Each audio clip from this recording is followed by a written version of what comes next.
right by the sound of violence. All this is going on Rich Franklin's new podcast. The title of that podcast, Chad?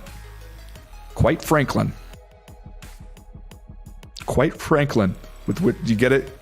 With Rich Franklin? Quite frankly, but it's Frank. Are you still there? Do we get cut off?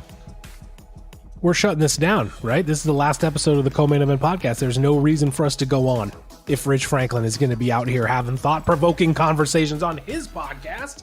Ben, what are we doing? We're dead in the water. Chad. We are dead. We're D-E-A-D dead, Ben. I'm just saying, isn't it only a matter of time until Rich Franklin has on a podcast guest the other Rich Franklin, Randy Couture? Oh, that's going to be a big day. Just saying. So he's going for kind of like a Joe Rogan offshoot in a way here. I feel like he's going to be the positive vibes Joe Rogan. Yeah, like Joe Rogan for a different crowd. Yes. Kind of is what it seems like Franklin is trying to do here. Joe Rogan for on your way to church. Well, God bless him, man. I wish him luck with it. Me too.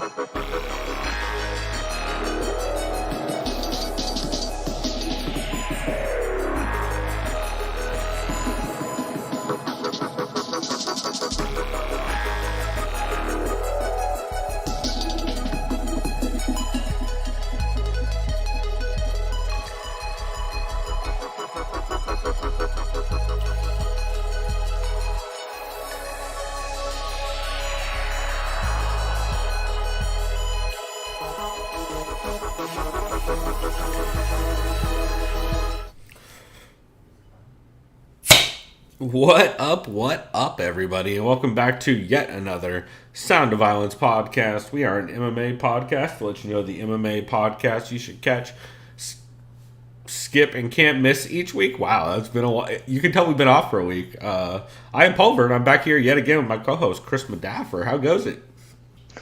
It's going, man. It's been an interesting last 2 weeks for me. You and I both, yeah. Yeah. Got a new car, and I've been fostering a dog for almost a week now, which is That's fun. right. A super cute dog, too. Fun. Yeah. Yeah, she's actually, you might hear her in the background. She's asleep on her doggy bed. She sleeps on my bed. I was like, no, that's not going to work. Got to record. Luckily, she listens pretty well. Just still a bit reactive, but all good. Yeah, and new environment and all that. That's bound to happen. But, yeah, I mean, we are notorious big doggo fans on this show. Shouts out to Ben Cartledge and Ed Gallo. And why am I fucking blanking on Kyle's name? Kyle McLaughlin. My favorite three doggo people on Twitter. Actually, I should add Fight Week, Dog Week, Leg Kick and Talk. Was it Leg Kick and Tacos? It's been so loud since I've actually said that out loud. I think that's what it is. Anyway, yeah, fucking big doggo fans on this show. But we are not a doggo show or a booze show. We're an MMA show. However, why don't we get it right into off the top? Our MMA, I don't know if you guys can tell, I'm a little discombobulated. It's been like a fucking solid 2 weeks since we recorded this show, and it's a weird time, man. I guess I should say off the top before we get into anything, hopefully I'll be alive in 2 weeks. Fucking just found out recently I was exposed to someone who was exposed. Shouts out to the vet industry. So we'll see how that goes. But I figured I'd shout it off the top if I seem overly in a weird mood this week. I found that out on Saturday right before the UFC 256 card. So been kind of a weird weekend for me. That being said, Chris, why don't you jump us off into... Well, also, you guys will see in a minute the other reason why it's been a weird week for me. So I got maybe the weirdest piece of all time, but we'll get to that. Chris, first, do you have a Papa Vodka presents Doug Stanhope presents our sponsor this week? Yeah, our sponsor. All right, I think you might have a couple. I do have a couple. I'll start with the first one. I'll probably after. Well, I don't know how many segments we're doing today. Two. I guess two. I'll have another one. Yeah. Anyways, the first sponsor was Barn Brewery. I already finished the beer I got from them. They're based in North Park in San Diego. They didn't have any cans to go, or I think they had a growler, but they gave me a mason jar, essentially just a pint to go. I kind of fucking love that shit. Like, which was interesting. It's it's a very new thing for San Diego, right? When I was carrying it, there's a lot of pressure, and it started to pop. I was like, oh, fuck. I'm like, there's no way it's going to explode. No, you can leak a little bit. You can gas it a little bit, too. Yeah. I almost felt like I needed, like, a pin to, like, puncture it. I was like, nah, it was fine when I got home. But anyways, the main sponsor I have right now is also a San Diego brewery. Pariah Brewing, also based in North Park. I did a little North Park trip. I love Pariah. Today with my brother Kyle. We went to Pariah. I'll say right now, we went to Belching Beaver, and we went to Barn. And the food we got was from the 4th oldest restaurant in all of San Diego, including the county, Chicken Pie Shop. And you just told me about this place. Yeah, they've been around since 1938. I used to go there a lot when I was a kid growing up. My parents would take me. My grandparents would take me. If you like anything chicken pot pies or even gourmet sandwiches, it is absolutely great. It blows my mind. I never knew about it. Chicken pot pies. Like, Chris literally told me about it. Like, I think I've vaguely seen it on probably like a Grubhub or one of those fucking delivery sites. It's right or whatever, off of Texas in North Park, where that big water tower is and those softball fields. See, that's a part of North Park I never get to. Because, like, it's kind of out of the way in North Park compared to everything else. That's, like, very Adams Ave, like... I'll say, if you get a chance, go there, dude. For about $11 after tax, you get a chicken pot pie, you get mashed potatoes, you get, like a vegetable medley of peas, green beans, and corn and all that. You get a thing of coleslaw, you get a thing of gravy, and you also get, like, a cup of your soup of choice. I usually get the split pea, which is really good. And then you also fucking get a slice of pie. Yeah, that's a crazy deal. Yeah, so I got rhubarb pie. I mean, it might not be a crazy deal. I don't know. Places in the country are super different, or in other countries very filling. also. I think but it's a crazy deal. For San Diego, that's a fucking crazy deal. Because, like, let me put it this way. I bought a $15 burger yesterday that when it got delivered to me was not the burger I ordered. And that's from a place I like a lot, and I'm not going to name. That may or may not be a burger place on Claremont Mesa Boulevard. No, actually, it's on Claremont Drive, technically, or kind of on the corner there. And then I'm sure you do. It's right next to. You know what? You should never. Well, the burger place is fine, but you should absolutely, instead of going to that burger place, which is totally okay. It's a totally okay burger. You should instead 100% go to the Mexican shop next door that has the greatest pollo asada you'll ever had in your fucking life. Their pollo asada is... Everybody knows about La Tiendita, who's in San Diego. That and another good... Carnival? Carnival. Yep, yeah. Carnival. And Carnival, for people who do live in San Diego, delivers, actually. You can get fucking homemade tamales delivered to your house right now from Carnival Market, which is pretty tight. That's right. Also, real quick, I just realized I didn't even say the name of this beer. Yeah. I'm a dumbass. From Pariah, right? Yeah. So it's. I think it's a collab because it's called Pine by Yakima. Yeah. It's with Yakima Brewing, right? I should have a glass for this. Oh, I do have a chill glass in the fridge. Whatever. I'll do it for the next segment. It's a hazy IPA.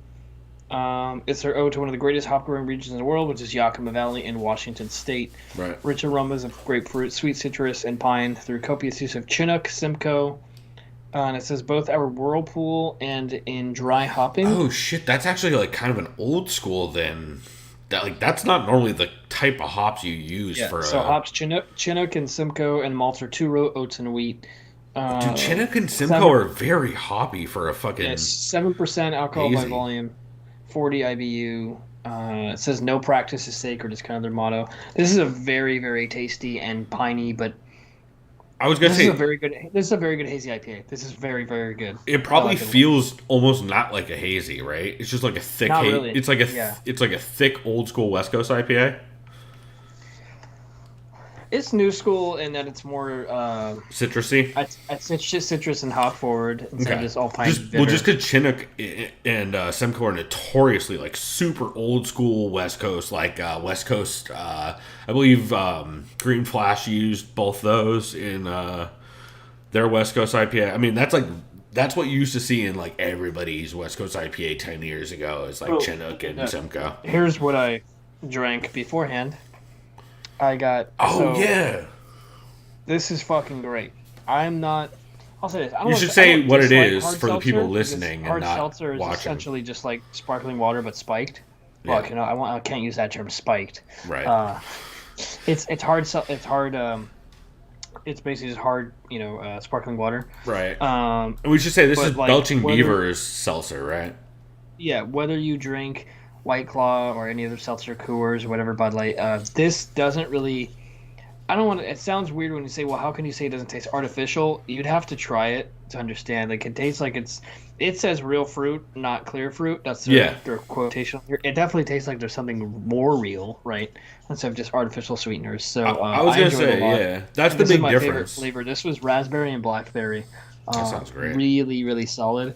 It's gluten free. It says no sugar added, low carb, and it's vegan. Yeah, and Belching Beaver gets pretty decent distribution. I believe they ship throughout the state of California, but they get pretty decent distribution other places too, from what I understand. I mean, their peanut butter stout is like the peanut butter stout, right? Like, if you're gonna pick a peanut butter I need to stout try that beer nationwide, yeah, 'Cause I don't especially know on if I'm nitro. lactose Oh intolerant. my god, it's so good on nitro. I know they just made. They have Viva La Beaver. They have a Mexican hot chocolate peanut butter stout. Ooh, that sounds fucked up, but really So good. it sounds like it would. I would be like, oh my god, this is really tasty, and oh shit, I need to go shit myself. you know? Well, oh yeah, kind of like because all the lactose. Yeah. I mean, it's probably not different, or not that different from probably one of my favorite ever Stone beers, which is the Chocobesa? The Chocobesa. Yeah, that shit is. Because I had that, and that didn't fuck me up. So, It's but I don't know if there's lactose in- It's delicious, man. But yeah, it does use lactose in the brew, I believe. I think they do. I might have I just know it's a had, milk like, stout, so yeah, bad they must. I might have just had a bad combination at the time with food. That's probably what it was. I mean, that's very likely, or how old the beer is might fuck you up depending on that as well. How much that yeast has died in the bottle. But yeah, man, fucking absolutely delicious. I am drinking not a craft beer. I don't know if this, Chris, you tell me whether this qualifies as a craft beer anymore.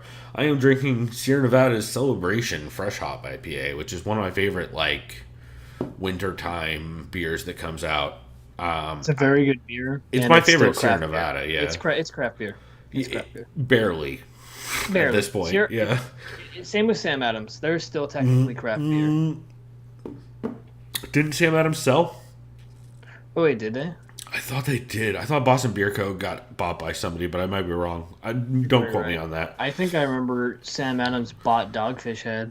Oh, that's what I'm thinking of. You're right. That's 100% what I'm thinking of. But they might be over the barrel limit for. Oh, you know what I'm thinking of? They're over the barrel limit for not a macro brewery. Yeah, classification. Yeah. But they're still craft, but they're technically macro because they're over the barrel limit by now, if I remember right. If you guys want better beers, I just might on this podcast say which brewery I work for, just because we're shut down, and we really could. Sure, yeah. You want to give them a shout out because we've talked about their beer a ton, and yeah, it's kind of obvious. So yeah, I work for New English Brewing. that's right, down here in San Diego. Yeah, down here in San Diego. Really solid beer. This isn't like some cry of saying, "Oh, we need your help." This is just saying we would appreciate your help.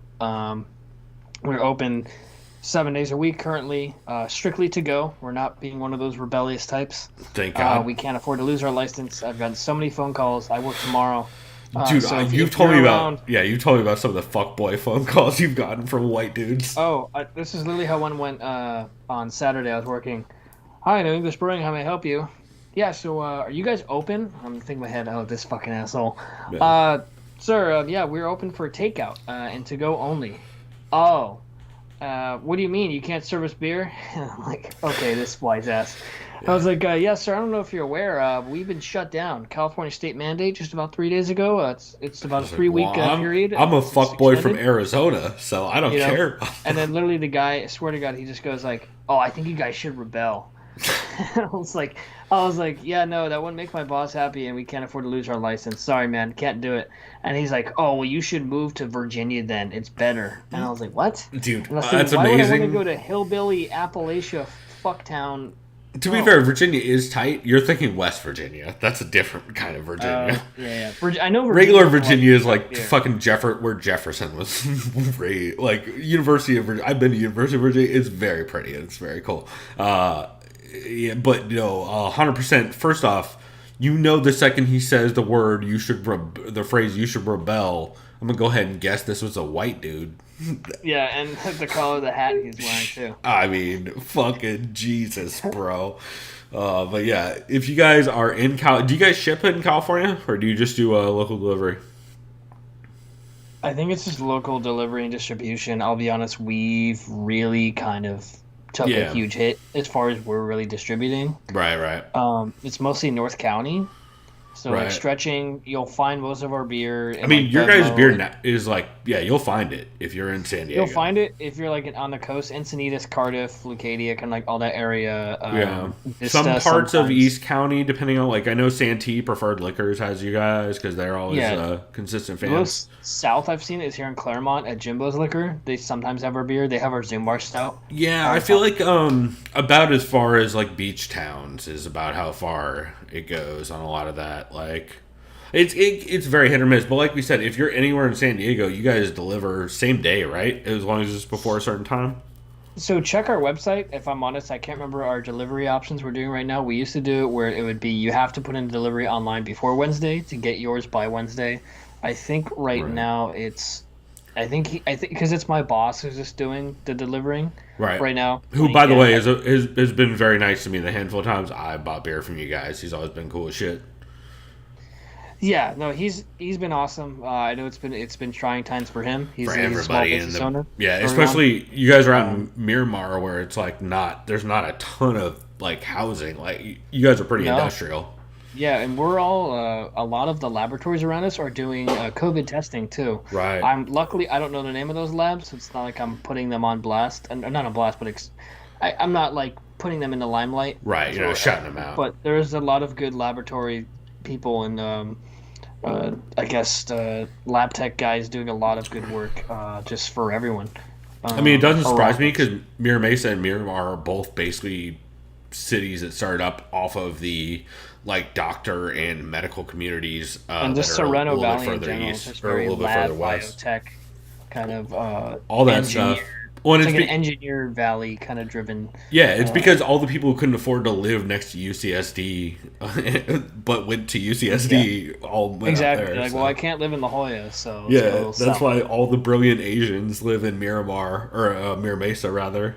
Which that's not shots fired. That's from actually shout out to Jay Cation, who grew up in Mira Mesa and is a longtime fucking. San Diego. I mean, he was born in the same hospital as me. I think we talked about him last episode, but yeah, that's kind of how the Mira Mesa community came up as big as it did. So anyway, we're way off topic, but yeah, if you guys are in San Diego at all, swing by and pick up beer, or you can call ahead and all that, or you can get it delivered to where you're at. From what I remember, the delivery fee is like nothing if you buy a case, and cases are super cheap compared to everywhere else. I know if you do a case online for delivery, or if it's not delivered, even if you order online and just come to pick up your order, if you pay, I think you get 10% off. Yeah, the case if you order online. And your guys' cases are way more affordable. I've been doing a lot of online shopping for beers delivery, and you guys are way cheaper than everybody else. I'll say this: like Zoom Bar Stout, any Russian Imperial Stout in general, that's a fucking 6-pack, is going to be about $17. And that's like what, a 10% stout? 12? 11? It's like 9.3. Okay, yeah, I know it's right in there. The fact of the matter is, if you buy it at our location, it's only $13.22 after tax. It's a fucking steal. That's crazy. And do you guys have the infamous ESB on tap right now?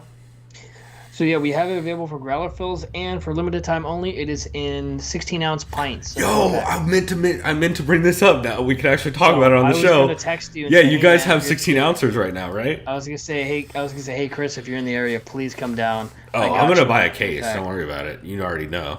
Yeah. But hell yeah. Well, so we can, since we're finally shouting it out. Yeah, please, if you're in the San Diego area, go pick up some New English brewing. I mean, I would be very honest if I didn't like the beer. You guys know this about me. I'm that asshole. But good God, their beer is. I liked their beer before Chris worked there, so I will definitely highly recommend it. I mean, honestly, a lot of people who really know IPAs in the city, guys like Beer Night in San Diego, are like one of my favorite examples. Like, they are huge fans of New English, so I definitely should go give them some love. Let's see. I talked about how I'm drinking Sierra Nevada Celebration. I guess the other thing I should shout out, Chris, is while I take this hit of this terrifying thing I bought at, I'm gonna go ahead and give them a shout out as well. So what's that thing you sent me? I texted you 2 pictures. Go ahead and pull it up right now. So I bought a pipe at PB Tobacco and Smoke Shop, which, Chris, I'm sure you're very familiar with, in San Diego, right across from Frosty's on Garnett. This is the bubbler I bought, you guys. I'd like to... That's a cool looking piece. It's the most horrifying thing I've ever owned. It's like if the Necronomicon, if it was a pipe.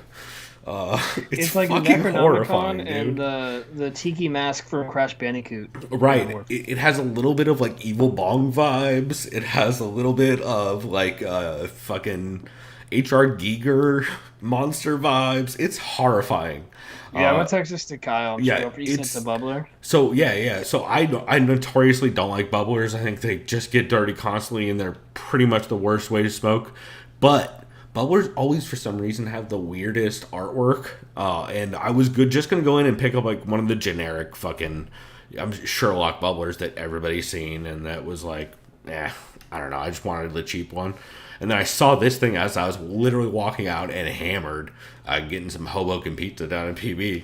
Hoboken's the shoot. Hoboken's pretty good. I'm telling you right now, Mamma Mia pizza, Mamma Mia in PB is the best Italian food in PB. Outside of maybe Ambrosia 15, and even then, it's like two different. Southern Italian or like Neapolitan style? No. She's from. I wish I could remember. I'll have a link in the description for the episode on our website at thesideofviolence.com, along with everything we talk about. But I'm telling you, this lady's from Italy. She's so Italian. She doesn't like talking to people in the front of the shop. It is very much like an old school, like, I gotta fuck with her and speak to and greet her in Italian and she would love it. She's Italian as shit. Incredible gnocchi. Like, I cannot shout this lady out enough. She was absolutely super mean to me when I went there. Fuck. But she wasn't mean. She was just absolutely like annoyed. But to be fair, she's making such good food, and she's in PB, not on Garnett. So like, I could see how she'd be angry, because she should be. It's fucking incredible. So shout out to that. I'm gonna hit this piece that is a horror show. Which, by the way, the carb is on the front between the eyes. It's the most horrifying thing I've ever owned. Karen refuses to smoke out of it. She says it's haunted, and she does not like it. She makes me turn it away from her in rooms. So yeah. On that note, Chris, I guess we are very deep in the weeds. So while I hit this bowl, we should oh shit! I was just about to get out of this. I forgot to mention the weed I'm smoking is Farmer and the Felon. Have you heard of Farmer and the Felon? I have not. So Farmer and the Felon is a company that is started by... Does it say on here? It does not say the dude's names. It's on their website. Anyway, it's essentially a company of two dudes who a big part of their profits they put to the Last Prisoner Project, to essentially try and get all nonviolent marijuana offenders out of jail. And That's right. I remember that. A big portion of their proceeds go to that. I picked up this half ounce for, what was it, $80 plus tax in California bullshit. It's Smalls of Sunday Driver. It's like 20%. It's fucking fire, dude. For Smalls of like $70 half ounces, it's stupid fire. So...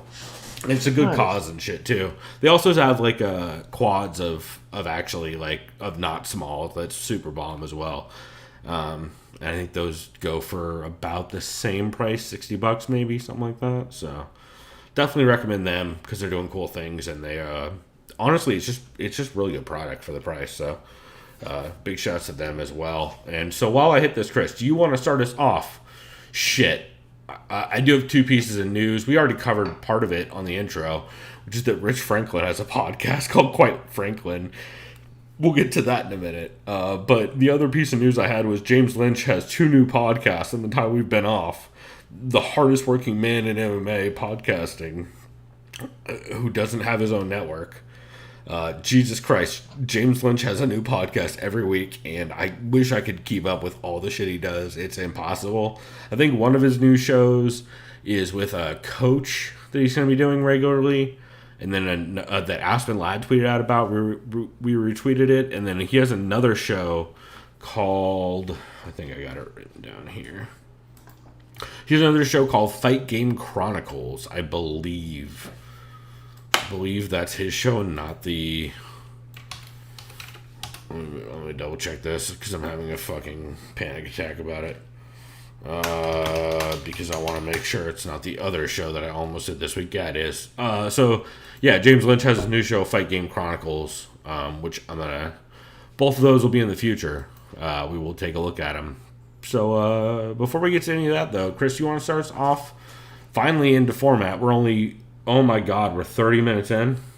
Okay, it's been... Well, luckily for everyone else, I only have like 4 shows I listen to. Well... Because I kind of had I was like centered on taking care of this dog and not being stressed out. And well, and a lot I did remember, of course, that there was a badass pay-per-view card, which I did watch. So... Yeah, well, and a lot of mine are going to go pretty quick as just shout-outs, because there's been a lot of good podcasts over the last 2 weeks. I would say there's not a ton of standout ones necessarily, just like a lot of ones that I just enjoyed listening to kind of thing. So I think a lot of these will go pretty quick. But we also had to do a 30-minute ad for your brewery, finally. So. Oh, good. I was going to say, off just one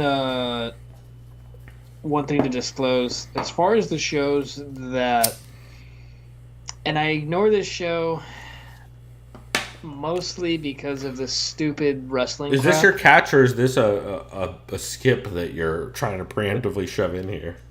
It's a perma skip, and it's not necessarily... Did you listen to it in the last 2 weeks? What's up? Did you listen to it in the last 2 weeks? No, my point. Let me. If I get to the point, it's I am subscribed. Not subscribed. I follow ESPN MMA on social media, right? On the YouTube channel. I don't mind following ESPN MMA, but most of the stuff on YouTube is just Ariel Helwani and Daniel Cormier doing their hammy fucking wrestling crap. Pro wrestling gimmick, yeah. The world's worst fucking Paul Heyman and insert wrestler impression. It's just too goofy, and I know someone's like, "Oh, Chris, you like nerdy shit too." It's like, but bro, it's your fucking channel's called ESPN MMA, and you're doing wrestling crap. Well, it's not just that. It's like it's not interesting. It's literally the most. I listen to the Laps Fan podcast, which I don't like wrestling. I've never been into wrestling. I wasn't allowed to watch wrestling as a kid. I was one of those kids who wasn't allowed to watch your wrestling. parents are smart. I mean, no, because they also wouldn't let me play fucking violent video games, and now we talk about fist fights every week for a living. Not for a living. To be fair, my mom thought The Simpsons was bad, and then every time her sister, my aunt, would babysit me, she'd put on South Park, which corrupted me as a I'm child. sure the reason why I like all of the fucked up things and I'm a big fucking Gaspar Noé fan is probably because my parents were like, you can't watch sex or violence. So I was like, well, all right, cue the Sex Pistols song. Let's get this shit going. There's that one song where it should the intro's like, the kids listen to the rap music, and it's like some fucking whack. That's by the way, that's probably a Bill Cosby impression you just did. Or is that just Bill Cosby that kept doing that? Yeah. Well, Bill Cosby hates rap and sagging pants. He loves rape and drugging women, but he hates rap or bad language. Bill, the piece of shit. Yeah, Bill the Pill Cosby. Yeah, as Harley would say. Yeah. Yeah, that asshole. Okay, so that was him. I thought that was like some so that means the thing I listened to was someone probably making fun of him. Yeah, probably. Okay. Anyway, weird segue into our MMA podcast we recommend people catch this week that is not hosted by a Bill Cosby affiliate. And I'm also not implying that neither DC or Ariel is a Bill Cosby affiliate. Not implying that. Not at all. Definitely not implying that. No. Big distinction, big difference, obviously. Anyways, Keep on, just run away from it. yeah. Co-main event, 431. You probably heard our intro. Yeah. Oh man, really good, right? Say it ain't YOL. I was triggered a little bit for the first thing they talked about because this is an embarrassment to boxing and anyone who likes just the art of pugilism and face punching, as Jack Slack would say. Or anyone who hates fuckboys on YouTube. Yeah. So I'm not gonna say their names. All I'll say is this pay-per-view is the king shit of Fuck Mountain, as Chad and Ben stated. That was the weirdest phrase, and I didn't see it coming, but I'm a big fan of it. I've never ever heard anything near, like, the only thing I can think that's kind of near that is I believe there was a character in a Digimon game on PS1 that was literally a giant pile of shit, and I think eventually he did become king. So I think that's about as close as I can get to this. That's the thing too. Like I kind of I don't know how many generations there were of Digimon. I was never into. I remember the only. I only ever played the one video game in PS1. The only thing I was ever exposed to Digimon is I watched a little bit of the animated series. I didn't have any of those cards, if there were any. I think there were. I'm sure. And I watched like the movie. I think. Other than that, I had no idea what the fuck Digimon was. They're digital monsters. Digimon have more power. Yeah. Oh boy. But then again, Pokemon are technically digital when they go back in their Pokeball. Yeah. They're pocket monsters. Totally different, bro. Yeah. Shouts out to all the overprotective Christian mothers who protected their young innocent children from demons known as Pokemon or pro wrestling. As the Karen's mothers would say, "Oh, the Pokemans, they're for the devil." Oh, 100%, dude. My mom was 100% a Karen.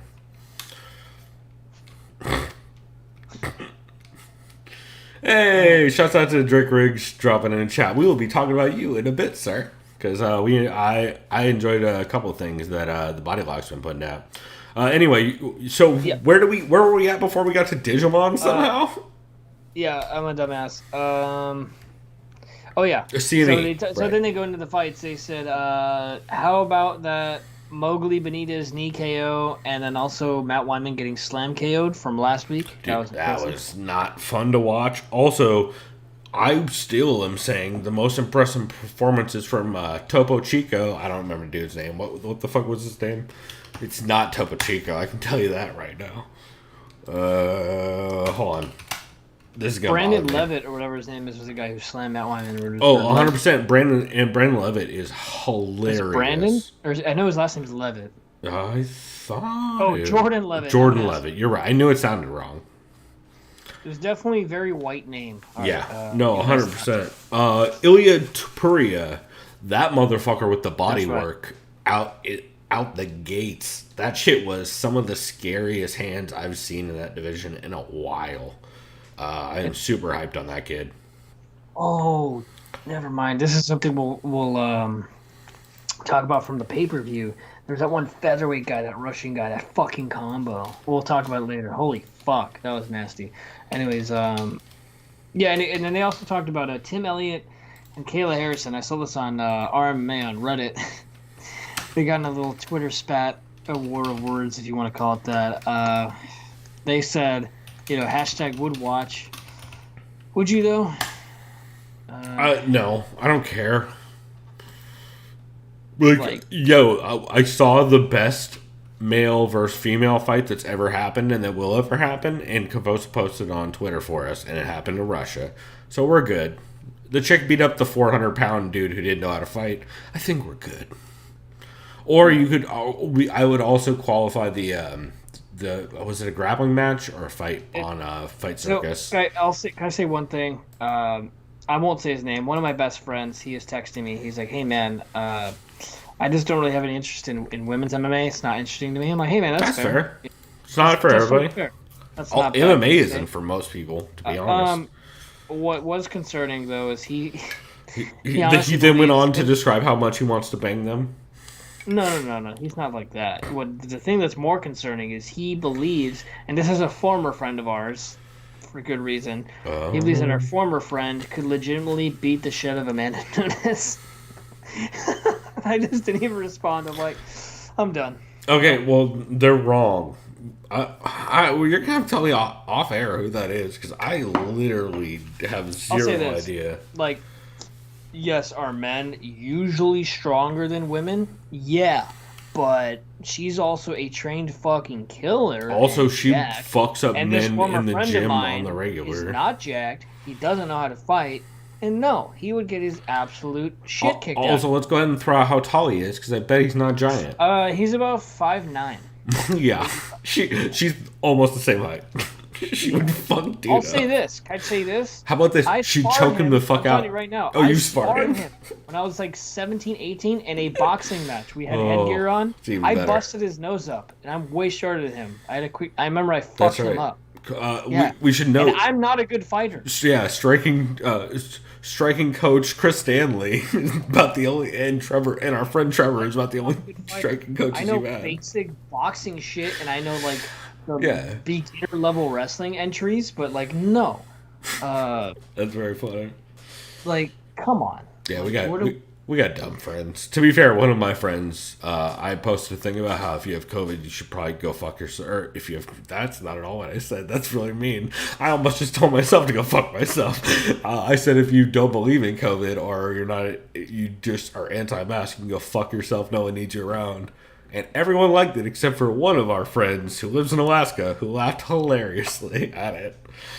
And I bet you guess which one of them it is, and he's the same friend I've been calling a fucking idiot since he was in 6th grade. So, shouts out to that dude. To be fair, he's a great guy. I love him. Him and his brother both. Yeah, I know he's a great guy, but he's a fucking idiot. So, anyway, where were we? We were talking about UFC or CME 431, right? Yes. Which is also a catch of mine. I should have said off the top. I was so surprised that you also nailed it. He also said, and I love how they call him Scotty Cokes. Oh, yeah. Scotty Cokes is all I can refer to him as now. They're like, do you go for your well? I mean, yeah. You kind of got to. I think he's not allowed to spend money on fighters right now. Who have they signed? They've signed Anthony Johnson, who I guarantee you... I don't even think he's actually even formally signed yet. I don't think so either. But I also think they got him at a decent price. Did you see Corey Anderson's Twitter post? Was Corey Anderson like, what the fuck are you doing, bro? It was basically like it shows this kid eating chips, and like his little brother just appears out of nowhere in front of the door. He's, I can't have anything in this fucking house, and he's all mad. That's hilarious. Corey Anderson's underrated, funny dude.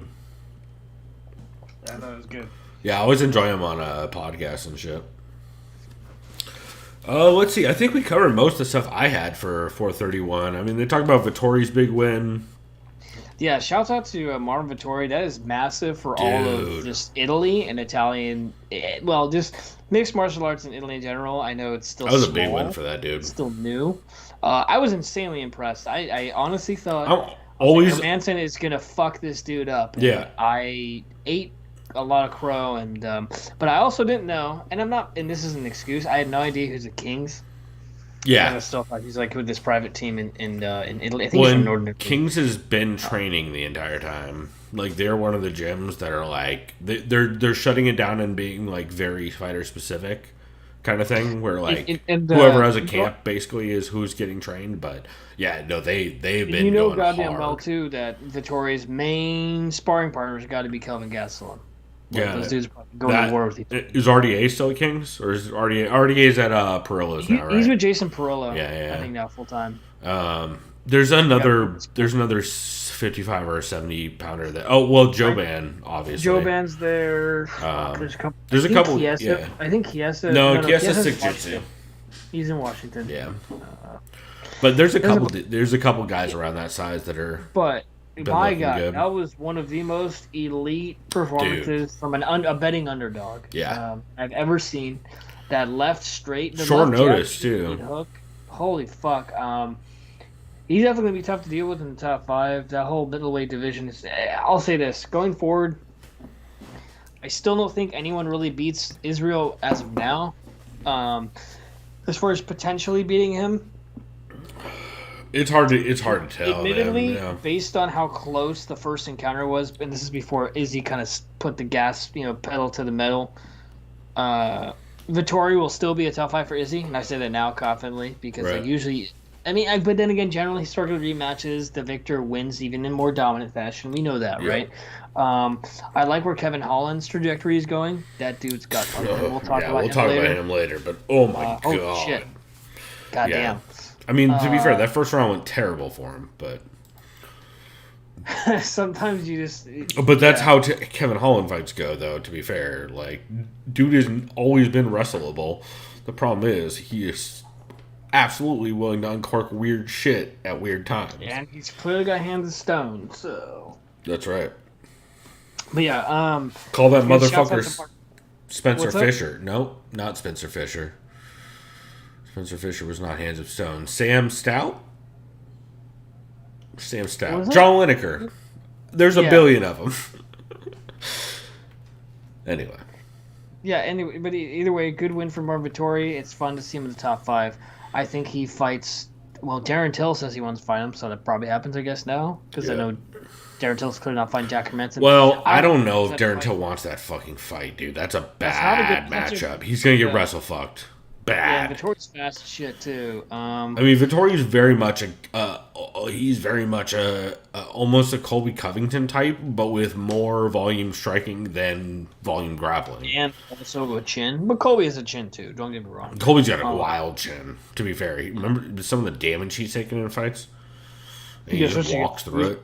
He's very good at catching shit at good angles now, too. We'll see. A lot of fun things happening at 185, 170, 155. Those, and 125, and all the weight classes. No. All the men's weight classes under 85 or 85 and under, and then the one women's weight class that's interesting, or the 1.5. Nope, the one. There's one.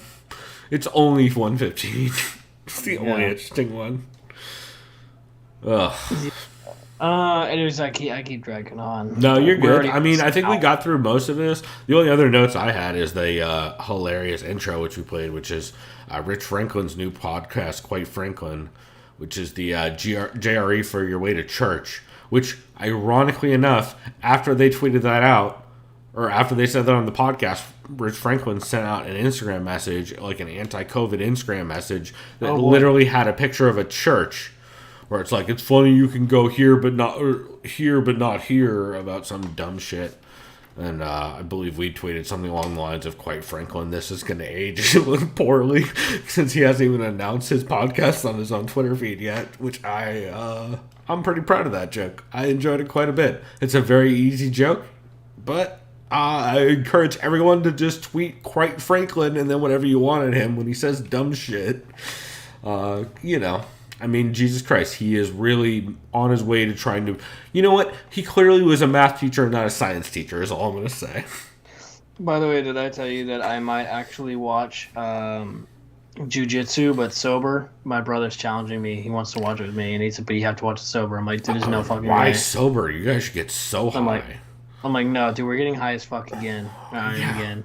100%. And I would be happy to fall asleep again. Also, because fuck that movie. I rewatched it, and I think Girlfriend Karen refused to keep watching after the Nicolas Cage scene we had on the intro. I'll remember. Obviously, I passed out, and I remember. Oh, that's right. Anybody who has not heard that, you should go back and listen, because Chris legit passed out on air at the end. And Yeah, it's at the funniest. 1 hour and like 48-minute mark. Yeah, it's like at the very. It's when the point credits is, roll. all I remember is I kept laughing because when Elaine Moosey was in the chair, he had like a really tight shirt on, and they were like putting these like basically elastic bands on, like he was taking blood or giving blood. Yeah. And he just kept flexing the whole time. I just couldn't stop laughing. I remember. Oh, that. it was I was that just laughing whole. hysterically, and there was the chick who was like just fucking hitting on him. And then I didn't know what was going on, and I remember like Nicolas Cage is like, "I'm crazy, like me," and then like he flies across the room. Yeah. And I think he gets stabbed in the back. I think he dies. He definitely dies. I remember that. I remember that, and then after that, I don't remember how it ends at all. Well, remember, Lucy kicks the thing, whether it's like the Predator or whatever. Spoiler, by the way, for all this. Also, you got to remember, I was on a hella edibles during that whole thing, and I smoked a joint. Up too, yeah. But I just fell asleep before you did. No, you literally fell asleep in about a 35-second period because you can hear me ask you. Literally, I ask you a question, you respond. I talk for about 10 seconds, and then I talk for like 10 seconds, and then I ask you a question, and I just hear silence, and I'm like, oh fuck, I think I'll ask Chris. And rather than editing it, I kept the full audio in, where you guys can hear me like literally get silent and wait for Chris, and be like, fuck, we must have dropped connection. And then I just happened to cough or something, and I heard him breathe weirdly. I was like, wait, are you back? And he's like, oh yeah, I've been here. Like, wait, no, you haven't? Because I've been trying to talk to you and you haven't been here. And I think I was like, yeah, man, I woke up. And then you just started laughing. Yeah, it's amazing. I highly recommend people go back and listen to it. It's super dumb. It's good. It's good. I'm a light sleeper, but it probably would have been funnier if I was a bad sleeper. Oh, dude, yeah. If you snored like I do, yeah, 100%. I snore like a fucking comic book character. It's ridiculous. I get that shit from my father. Speaking of fathers... Connery Bush was really good on Heavy Hands, episode 345, which you guys will hear a clip of on the break. I also appreciate Filma Kenzie on this episode. It's really, really solid. Basically, it was their Hermanson versus Vittori preview. They talk about Mike Tyson versus Roy Jones Jr., and they also hinted that they're going to be doing a Fight Circus bonus episode on their Patreon, which I'm super fucking excited for. Okay. I mean, you guys will hear a clip in a minute of how Phil McKenzie hates old men and he wants to ruin all their dreams. Okay, maybe that's not quite how it goes, but you'll see what I mean. It's a very funny conversation between Connor and Phil it's a really good example of why that show is awesome. Because they have conversations that no one else does, but they're also very like pithy and clever. And they make me laugh harder than just about any show out there, to be honest. Them and CME and Vivisection have got to be like the shows that make me laugh the hardest. So, yeah, it was really good. They talk about Tyson versus Roy Jones Jr. being an actual fight also. By the way, did you watch that card? Yeah, dude. I was actually pleasantly surprised with that was Tyson. Very entertaining. Yeah. If I'm honest. It was way better than I expected. Going into that thing, I thought it was going to be just like pitter-pat bullshit, and they were just literally gonna like basically have a very light sparring match, but yeah, no, Tyson was throwing nasty body work, and it was like way more fun than I expect. I mean, it's still, I didn't pay for it. I wouldn't, because the fuck is wrong with people. But yeah, it's perfectly fine. Yeah, and there's I mean, after that one Joker fight that happened, it's like, okay, come on, like, what did you expect?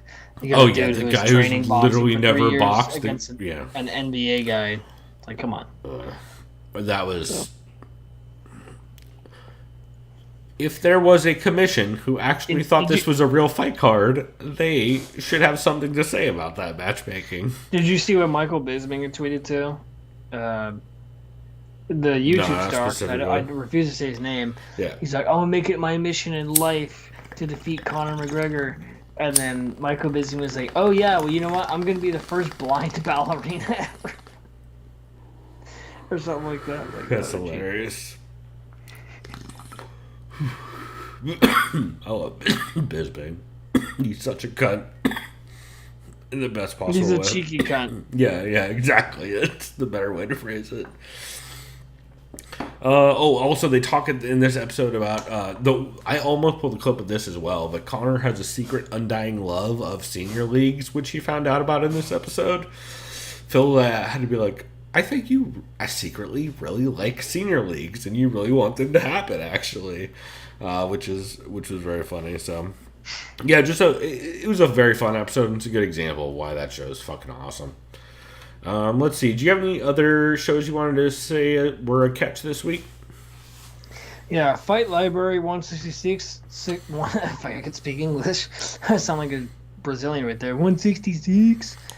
Featured Ant Walker. Oh no shit! I missed this. Yeah, they talked about Jordan Levitt. I love everything Ant Walker always. Oh, he's great.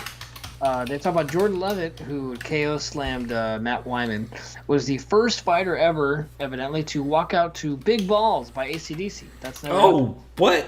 That can't possibly be correct. No one's done that shit before? Yeah, but evidently not.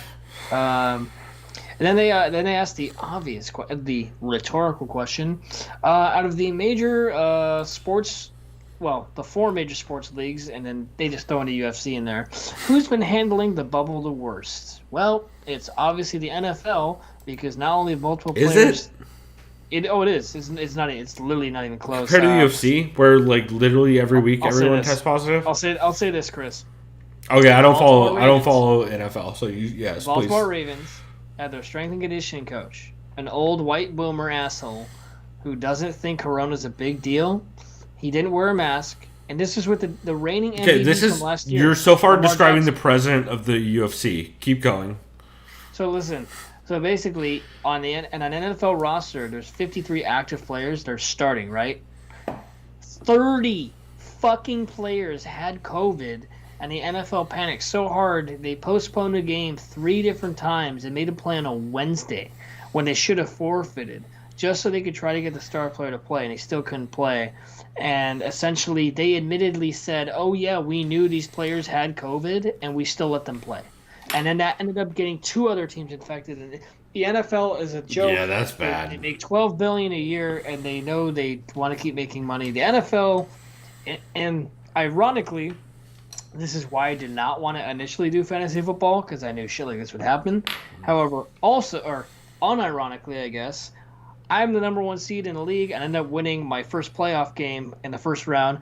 And it's also because I have no one on the Baltimore Ravens on my fantasy team, or no one on my team ever got COVID. So that was just luck of the draw. Also, pro tip: don't take anyone from fucking Texas either.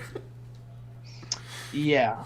I'm trying to. The major teams that had COVID were Baltimore, Tennessee, Dallas, Houston. I was gonna say, yeah. You basically just have to pick the states. It's like poor areas or there's only a dumb couple areas. Players on some of the Florida teams that had COVID. Yeah. Give that another 2 weeks, and we'll see how that goes. But yeah, NFL does not give a fuck about the pandemic. No surprise. Then they say, weird. Since our country cares so much as a whole. Since we're literally constantly proving the rest of the world right about Americans being ignorant about the rest of the world. I love everybody's arguments. They're like, oh, bro, no, COVID's fake, bro. It's conspiracy. You're like, only in this country, huh? It's only here. It's only here. It's a conspiracy. If I recall correctly, it's Germany that has a lot of very anti-mask, anti-COVID. UK. Some parts of the UK. In the UK. Anyways, there was this dude I just saw. He was the biggest proponent and leader of fuck COVID, it's not real, and fuck wearing a mask. Has he died yet? Yep. He got COVID and died. Thank God. Yeah. I mean, I'm literally... sympathy or empathy for me. Yeah, no. I'm going to start cheering if we get much further into having to deal with these fucking idiots. I'm already so close to cheering just off of fucking straight up Darwinism rules. But I wouldn't say Auf Wiedersehen because I don't want to see him soon. So yeah, no. Nein Wiedersehen. Yeah, Nein Wiedersehen. I don't think that's how that conjugates. Anyway, let's see. The other wait, did you have any other catches for this week? Yeah, the only other one was Heavy Hands 346. Oh, nice. All I really put was great breakdowns. And they talk about staying power and stamina is essential at the flyweight division, which was spot on because that's how that fight went. We'll talk about it in a second. Yeah. They said Figueiredo is the flyweight Romero, but with more output. And this is before the fight happened. They said this is a new Charles Oliveira that we've never seen before. He doesn't know how to quit. I mean, yeah. And then the other ones I had, half the battle had good fight breakdowns. I didn't really have too many notes. And then Fights Gone By was just awesome because it was also funny. Right. Those are more like honorable mentions, right? Yeah. All right. Well, let's see. So the other catch I had this week is, okay. So because we are 100% We have to talk openly and open and honest, as the After Disaster would say, or hashtag no sacred cows, as the Film Vault would say, or not the Film Vault. I just named 2 Anderson Cowan properties. No, as the Laps fan would say. We have to criticize things when there are things to be criticized, even about people we like a whole lot and like the content of. And that is why, before I get to how good the Severe MMA the Severe MMA podcast that is open scoring with the Athletic Commission member, before I get to that, Chris, how did you feel about what I believe is now referred to as the Manscaped podcast brought to you by Severe MMA? Because their artwork sure did change in the last 2 weeks, huh? So, I mean, to be fair, let me first say, the ad reads are not that bad. Like, they're definitely long, but they're at the front. They don't chime in the middle with ad reads of Manscaped, which is my notoriously big issue, is when you cut off conversation for an ad read. Like, I don't mind ad reads at the top, but oh boy, is that artwork kind of egregious, right? yeah, I unfortunately I didn't catch Severe MMA. Shouts out to Shunny Podcast. He's doing what he's going to do. I get it. But I also remember, the artwork's a little big. It's crazy, the font difference. It's double the size of Severe MMA. When you look at it, it looks like it's Manscaped the podcast. Which is why I'm now referring to it as the Manscaped podcast brought to you by Severe MMA until they change that artwork. Now, to be fair, I'm sure it's part of the deal, and I get it. I'm not bad about it. It's the most minor of egregious advertising, I would argue. Because it doesn't actually affect the quality of the podcast that much. But oh boy, does it stand out. So I had to bring it up before I talked about, because just out of, you know us, I am, if nothing, overly open and honest, and it never helps me in life being this open and honest. It almost always hurts me, but it's how I have to be, because otherwise I can't live with myself. So before I talk about how good the Severe MMA open scoring with the Kansas Athletic Commission member was, that artwork is maybe not my favorite. But that being said, the Severe MMA did have an awesome episode with guest Adam Rohrbach. I believe I'm pronouncing that right, but only because I'm familiar with the bong company Roar, which is Roor. But yeah, Adam Rohrbach is one of the, at least he seems to be one of the big proponents within the the Kansas State Athletic Commission. In regards to open scoring, he heard the podcast, because Shawnee's been widely critical of open scoring. And he has some good points. Some of them, I think, is just because he hasn't watched a lot of Invicta events. And so, I mean, I always find that fucking point where it's oh, but what if it's tied, and what if somebody's up 2-1 and there's a third round and they're just going to coast? It's yeah, well, that's how fights work. I don't know if y'all have ever seen a title fight where someone's up 3 rounds, but they coast for 2 rounds, and 90% of them, or they don't. It kind of is just fighter dependent, and it really doesn't matter the score. So it's interesting hearing him kind of have those discussions out loud with the Athletic Commission member, who's a very big proponent. He did a really good job of breaking down kind of how they handle it, how they show the they actually use Google Docs, he said, to share all the scoring info. So essentially, they have a Google Doc spreadsheet that is has a bunch of formulas on it, and then the Athletic Commission members, the judges, punch in their numbers. Well, they do it manually on paper nowadays. He talked about, excuse me, and then they essentially punch that in, and then I don't know if you've seen this before in Invicta fights, Chris, but right now, essentially between rounds, when the corner's doing work, about 30 seconds in to the middle of the round, to the middle of the break between rounds, you'll see behind the corner, you'll see the other cornerman, or a commission member next to the other cornerman, hold up an iPad with the current score for that last round. So essentially, the coach inside the ring can see it, but the fighter can't. And so the coach can choose to relay that information or not, or, it's kind of up to them. It's actually a very interesting process, and I think a really good one. And it's very interesting to watch it play out in Invicta, and it's definitely changed the outcome of some fights. I mean, you see some fighters go because there's no longer that plausible deniability thing in fighters where they can act like, oh, I thought I was up. Like they know they're down, and they're like, well, if I don't go out here and try and actually make something happen, everybody's gonna know I didn't try to make something happen in the third round after I was down 2. And so it definitely creates a different environment. And it's just really interesting to hear Shawnee bring up the things he likes and the things he doesn't, just as perceptions and from what he's seen. And then kind of hear the athletic commission member, Adam, go through the reasons why they're trying stuff. And Shawnee even brings up an idea for changing the way points are taken. And interesting stuff like that. It's just a very open conversation that I found very enlightening. They didn't agree on most things, I would argue.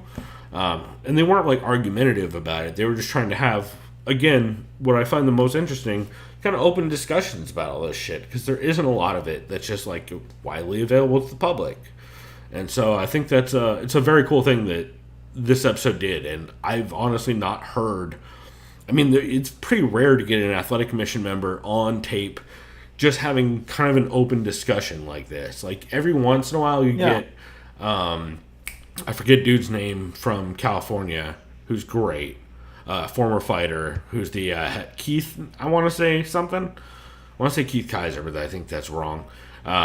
But anyway, the head of the Athletic Commission in California, or one of the heads of the Athletic Commission in California, if I remember right, is a former fighter who's very well educated, and he's had some of these conversations on the record.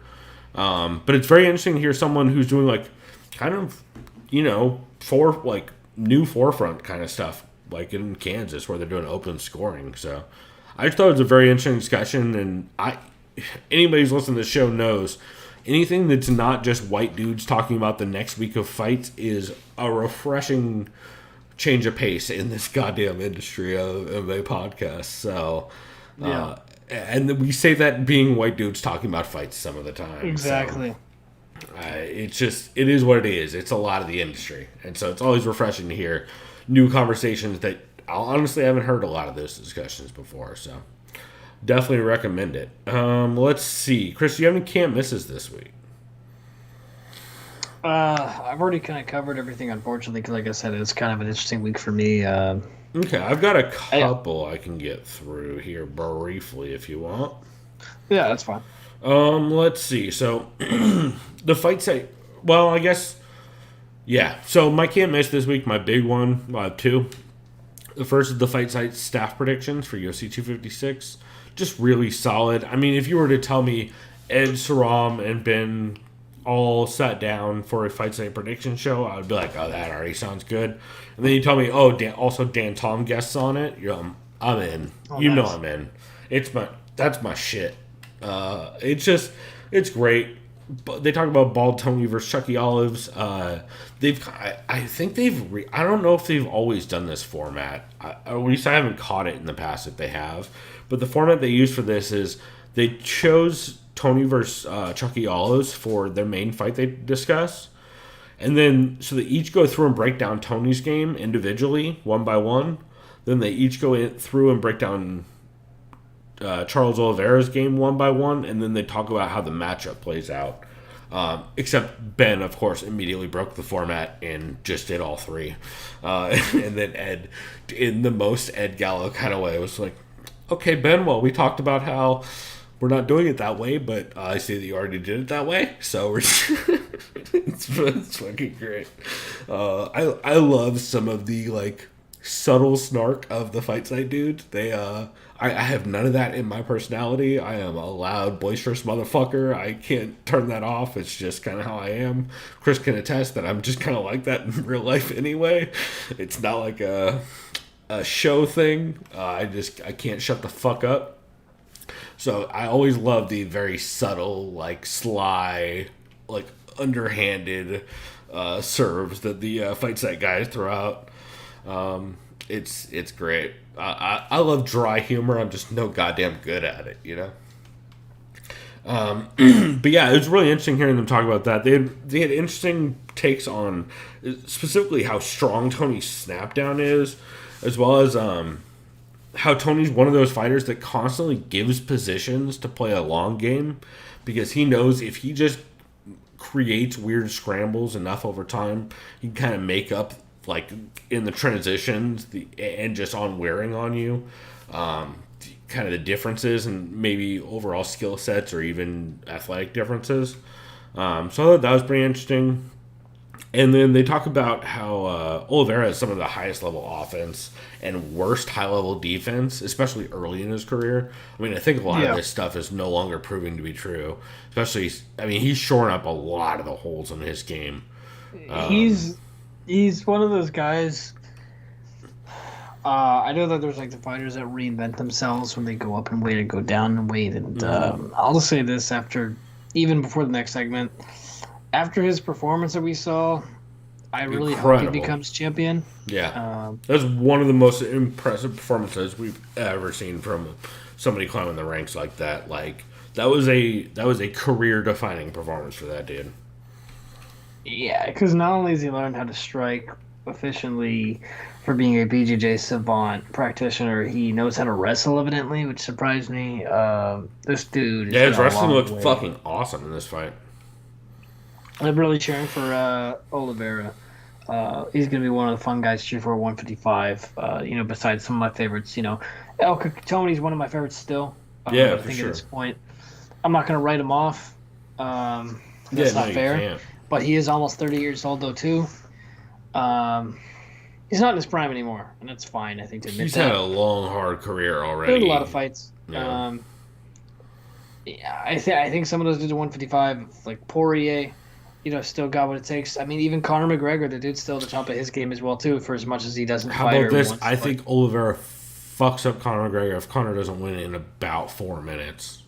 I could see that, yeah. McGregor, I think, absolutely... In the first 4 minutes, it's going to be drastic as shit for Oliveira. I think the only way McGregor takes that fight is if he's the champ. I don't think he takes that fight. He doesn't take fights that don't favor him. Ever. Yeah. Ever.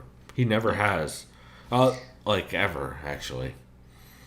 I guess maybe the Khabib fight. Technically, though, Khabib fight didn't favor him. Yeah, but, there's no downside. Like, the downside was he doesn't become champ again. Is the only downside. Yeah. So, I don't know. If he would have fought Frankie Edgar in 2012 or whatever the fuck that was, maybe it would have mattered more to me. But yeah, overall though, great episode of the Fight Site staff predictions. I mean, I like the Fight Site guys anyway because I think they're very funny. But if you add a wild card like Dan Tom to the mix, it's a great mix. But it's almost like a great mix doesn't mix like water and oil or whatever. Right. It changes the original formula for sure. Yeah, and I enjoyed it quite a bit. My other can't miss for this week is just good old fashioned fun podcast, and the CME last Friday did a Patreon Power Hour for Alaska Fighting Championships 32. Where they just watched the 1 hour long Alaska Fighting Championship card, and I don't even want to talk about it other than the fact that it happened on Valentine's Day. The announcer is ridiculous. I believe one of the lines is, "It's Valentine's Day, who wants to see some red in the octagon?" is one of the things he yells at one point. And let's just say it's a lot of very, very, very fast finishes, as well as Chad Dundas' maybe favorite ever standing KO, or TKO rather, is on that card. And oh boy, I recommend it. Let me put it that way. Let's see. I did have a new show this week that I listened to, which is the MMA Analysis. Speaking of Dan Tom, which we just did a minute ago, Dan Tom's been shouting out this show in the last handful of weeks, and it's one that I've known about. I don't know if we've even talked about it in the past. I think we might have, right? Which show by Dan Tom? Oh, sorry, no, it's not by Dan Tom. It's the MMA Analysis. This is one that Dan shouted out on his podcast about. Oh, that's right. I apologize. I think you might have actually talked about this in the past, maybe. I have, because Dan Tom was on it. Is that what it was? As he shouted it out. Yeah, He was right. a featured guest. we've actually talked about this show on 2 different episodes in the past, so I guess this is not a new show. It's just been a very long time since I've listened to it. This is what happens when we eventually over time. Sean, Wes, and Andrew were on, as well as a third person whose name they never said. So I don't know how to help you with that one. But it was really fun. It was a really good breakdown show. I highly recommend it. They actually had a couple really good points. Number one, they said the UFC is actively trying to be the second or third best organization in the world with the way they're dropping talent and just basically trying to save money. Yep. And then they also asked the question... Like, what, 60 cuts? That's the rumored amount. Yeah, we'll see if it's more or less. And then the other thing they mentioned, which was really interesting, is they asked whether John Fitch and Jake Shields getting cut was the end of the competition era at the UFC. Which, like, basically, I mean, honestly, that if I remember right, that would have been 2014, 2015, which is exactly when they started just not letting Conor McGregor fight wrestlers. I mean, that timeline is pretty close, and a lot of, let's say, popular fighters started getting a real favorable matchups around that time. So I don't know. I found it interesting for sure. And then let's see. I have a couple of random ones. I'm gonna shout out Chris. Why don't you talk about what I know is going to be one year well-rounded while I go take a piss real quick, which is the, I'm guessing you have a lot to say about Cyberpunk right now? Oh, yeah, big time. Okay, here we go. Yeah, so this game was developed, produced, created, original project. Well, not technically original project. So CD Projekt Red, they're a Polish video game developer. They created an adaptation based on the books of the Witcher series by Andre. I don't know how to say his name or don't remember his name. He's a Polish author. He did the Witcher series of novels, in the 90s, early 2000s. They adapted the video games. They're fantastic, all 3 of them. Anyways, they announced 7 years ago they were developing a new game called Cyberpunk 2077, which is based on a tabletop game. I've actually never played a tabletop game. I think that includes, when I think tabletop, is that like Dungeons and Dragons or like Risk? I have no idea. I'm actually naive to that. Anyways, Cyberpunk essentially was a tabletop game invented in the 90s, and it was very popular, I think. Anyways, they turned it into a video game. It's a massive, just role-playing game. If you ever played Fallout or the Elder Scrolls, and say you like sci-fi, specifically speaking Blade Runner, Cyberpunk's definitely kind of in your wheelhouse, up your alley kind of thing, in your best interest for sure. Unfortunately for the game, it had massive delays. It wasn't optimized for the base Xbox One or base PS4. Essentially, it only runs well on a highly optimized computer or the Xbox Series X, PS5, or what I'm playing on, the Xbox One X, which was the one before the Series. It's like the 4K system Xbox did. And I haven't had any issues. They just did a patch today, but I am having an absolute blast with the game. It's a lot of fun. I've always been a big fan of single-player games. The best single-player RPGs I've ever played, besides, like, say, The Witcher 3. Which also CD Projekt Red. Yep. Red Dead Redemption doesn't count as as an actual full-on RPG. That's more of a narrative-driven single-player action game, which has an amazing story. I would say Fallout New Vegas is probably my favorite if I were to choose RPGs. Yeah. After that, Skyrim probably somewhere in there. Even though the game was too short, the Outer Worlds, this was an absolutely fantastic experience. I heard really good things about it from people who liked it. The Outer Worlds was very good. But yeah, I'm having fun with Cyberpunk. I haven't really had any game issues, luckily for me. Well, you're also playing on console, right? Yeah, I'm playing on the Xbox One X, so that'll help some, because I know PC is having the wildest shit. It's the 4K system Xbox has, but it only runs at 30 frames, which is... I mean, I have a 60-frame monitor. The only system I plan to get is a PS5. I will also end up building my own PC at some point. I don't know when. Right. And that's honestly, the PC is gonna be for FPSs, really, for just a high frame rate. But yeah, man, I don't know. I think it's a great game. I think it's fun. I know a lot of people are shitting on it. and that's fair. If you're playing it on your base, when I say base PS4 and base Xbox One, I'm talking about like the ones that came out in 2013, 2014 Right. that you still work.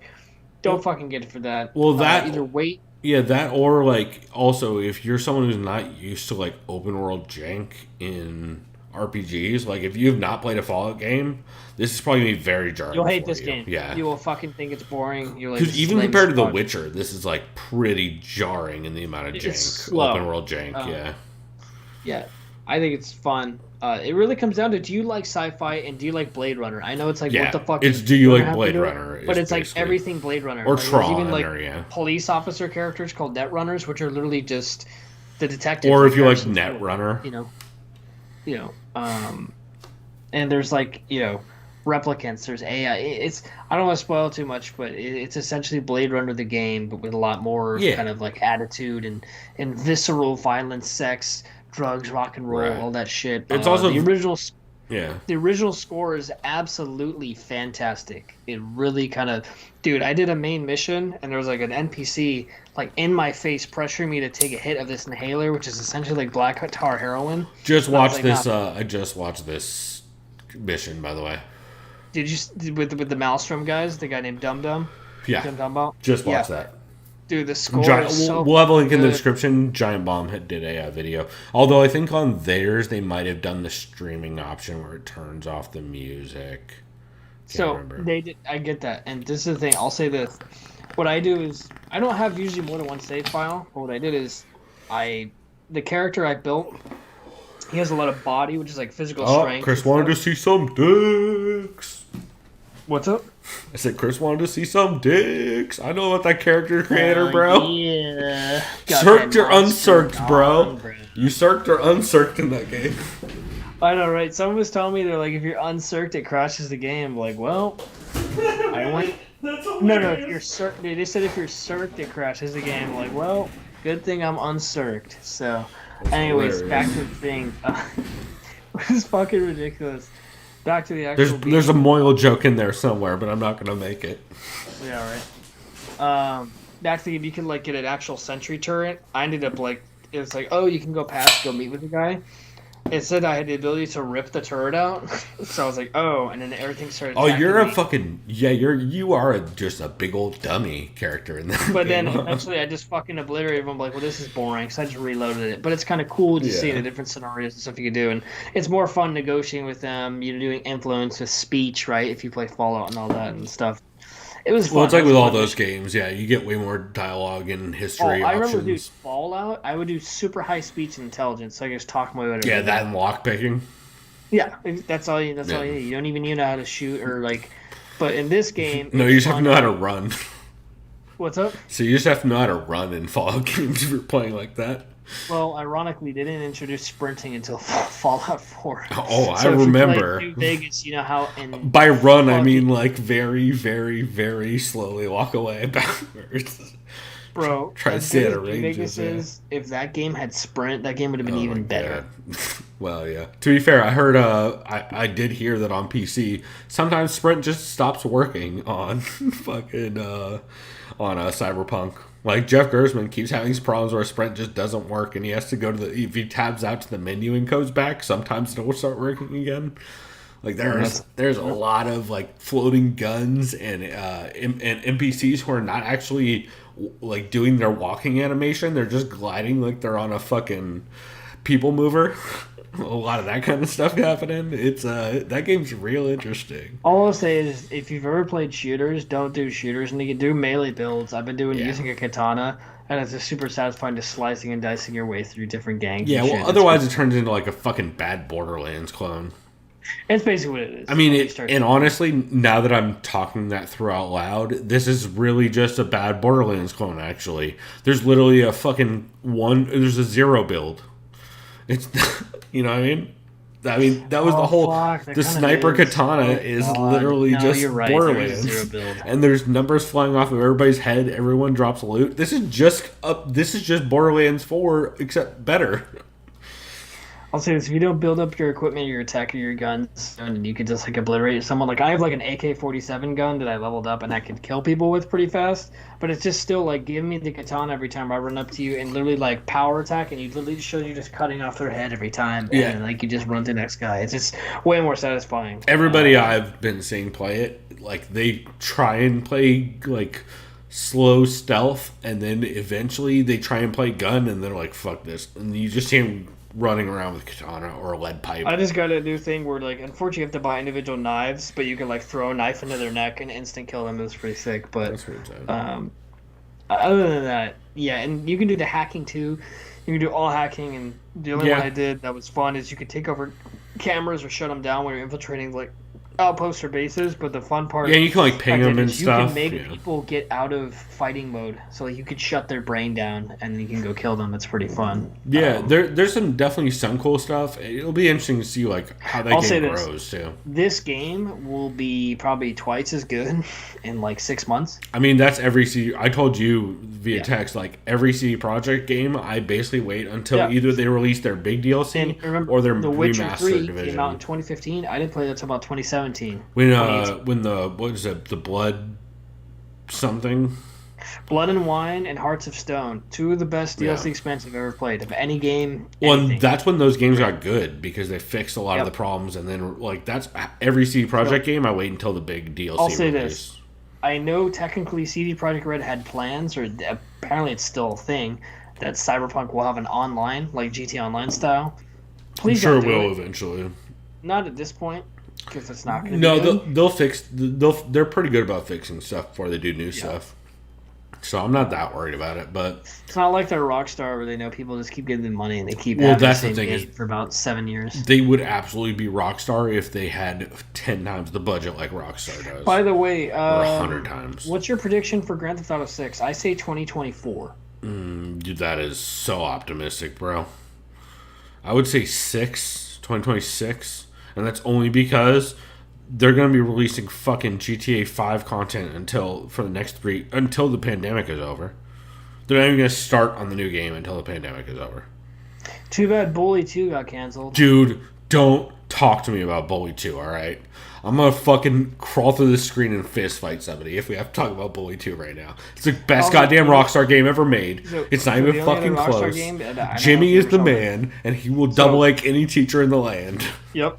So, don't even remember this, and I have to piss after I say this note. Yeah. There was one project they had in development. It was called Agent. It was essentially a fucking James Bond / Hitman game that Rockstar was developing, and it got shut down in 2014. I was so mad. Yeah.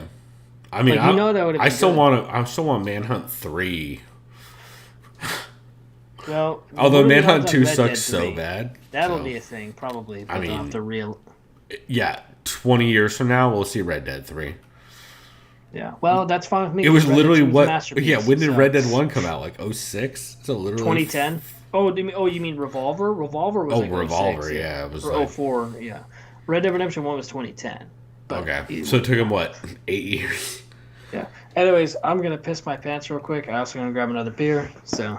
All right. Well, while Chris does that, I will rattle off my honorable mentions, which I should have gotten to earlier, except I also was about to piss myself because we've been rambling. We've had a long time off, and I don't know if you can tell, Chris and I have been doing some non-MMA stuff, which is bleeding into this show a little bit.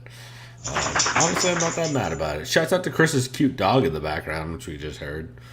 We'll have to ask him the name of his dog when he gets back, because I don't fucking know it yet.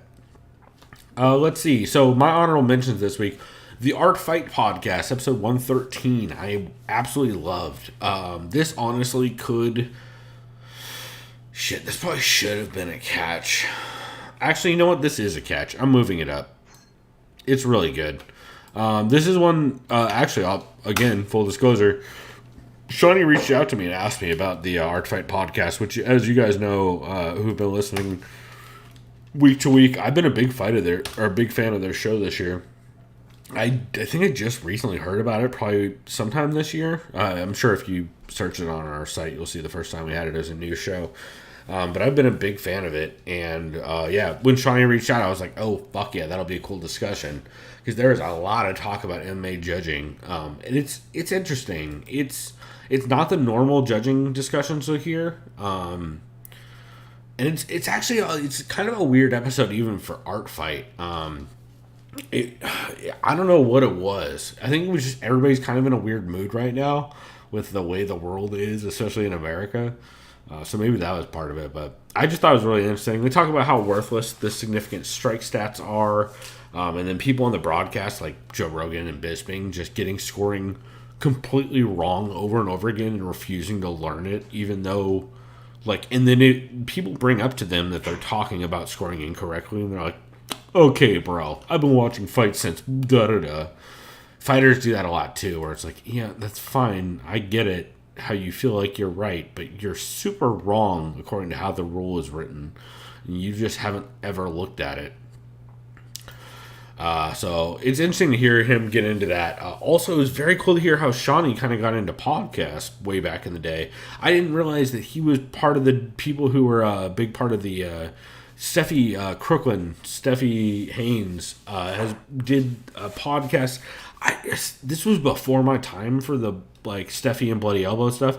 I remember Steffi posting some Crooklyn posting some of the stuff on the UG back in the day, which I'm guessing is how Shawnee got into it.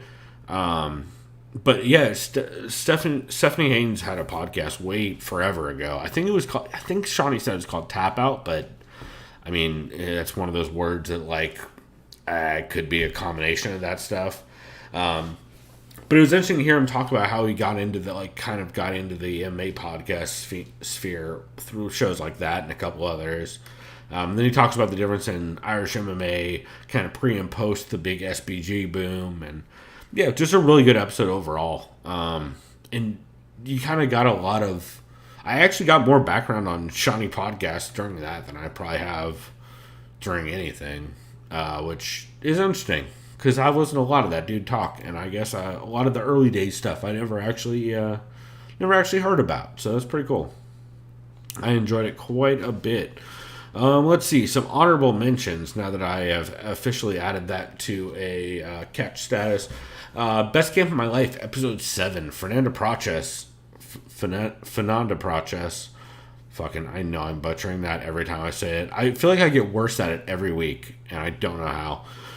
Aaron Bronstetter was on as a guest, and it was fucking great. I mean, Aaron Bronstetter is hilarious. Fernanda Proces is hilarious. And they are both so self-deprecating that I feel like it really lends itself to a very fun back and forth between them. They talk about everything from taking MMA too seriously, or MMA taking itself too seriously, honestly, to the Logan Paul and Mike Tyson card, the recent run of positive tests in Vegas, anti-vaxxers lacking critical thinking to understand that, basically to be an anti-vaxxer, you have to think everyone from the entire medical industry, from the people who sell the pills all the way down to the people who teach classes from medical schools about how they all have to be complicit for that anti-vax theory to work, which means you're a fucking idiot if you believe it. You're also a fucking idiot if you believe masks don't work, or if you think that COVID is a fucking government plot. It just means you're an uneducated American, is what we've come to realize as a country. Is you just were poorly educated. And so we can all address that as a whole, or we can all pretend like it's a fucking farce and we'll just keep being dumb Americans. Up to y'all. My dog is touching the mic, and now she's in the bed. Okay. Oh, hell yeah. Well, what's your dog's name, by the way? Rain. Here, let's go like this. Look. Yeah, show her. Hi, Rain. Hey! Hey! Oh, okay. She's very cute. She's like, fuck you. R-A-I-N? Yeah, rain like water, rain. Hell yeah. Chris got a Actually, very cute dog. She's okay right there. We got plenty of room. Fuck yeah, that works great. She doesn't make noise either way, so. You're a good girl. Good girl. There we go. Let's see. The only other honorable mentions I had was Care Don't Care, UFC Vegas 15 recap and 16 recap, or reactions, or however they phrase it. They were both just really good episodes. Aaron Bronstetter did a UFC Vegas preview show with Dan Tom on Periscope. That was a fucking blast. And Dan Tom's Protect Your Neck episode 233 was really good as well. He does give us a shout out, so I take that for what it's worth, because, you know, you got to call out biases even when they're on yourself. So he gave us a shout out for the Spike Carlisle story you told last week about your roommate who knew him. Oh, yeah. Yeah, or 2 weeks ago. So, like, I don't know, take that for what it's worth. I thought it was a good show regardless of that, but to be fair, for the record, he did mention us, so if that impacted our decision, you can make that judgment call. The body lock for Ryzen 26 reaction was really good. They essentially, Pat Auger and Drake Riggs, who shouts to Drake, who showed up in the chat earlier, they went through and they reviewed the fight announcements for Ryzen 26, which was really cool. They essentially, Pat basically stayed in the dark about all the announcements that happened, and so Drake walked him through like all the stuff that got announced, and some of them are weird. Like Minowa Man is fighting a former sumo fighter with one fight on his career, and Minowa Man has 100 fights. And he's outsized by a giant amount because it's Japan and they're doing weird shit. Kai Asakura and Kyoji Horiguchi are rematching, which is going to be dope as hell. That's right. Oka Sasaki is returning. Pat is so mad about how Ryzen hates elbows, which I really enjoyed. Also, Pat, fellow King Reina stand with me. I mean, to be fair, we all know the greatest female fighter of all time is King Reina. Well, no, that's not true. It's Leslie Smith and then King Reina. But King Reina is a close second because she is the GOAT. I will not hear any negative words about King Reina. And we have to have words if you have something negative to say about King Reina. You know what? I don't have a teddy bear in the background, but maybe I need to get one. Now that I think about it. And then lastly, Broadened Horizon, episode 5, actually came out today when we're recording this on Sunday. I have not yet listened to it, but I'm excited to catch it. And Drake said he had a good interview on that one with, I forget who off the top of my head, but it's a big name, so definitely give that a listen, and I'm sure I'll be talking about it soon.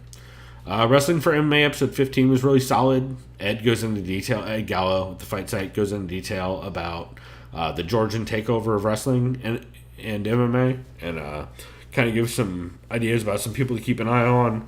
Also talks a bit about Vittori versus Hermanson card, and some dudes to keep an eye on.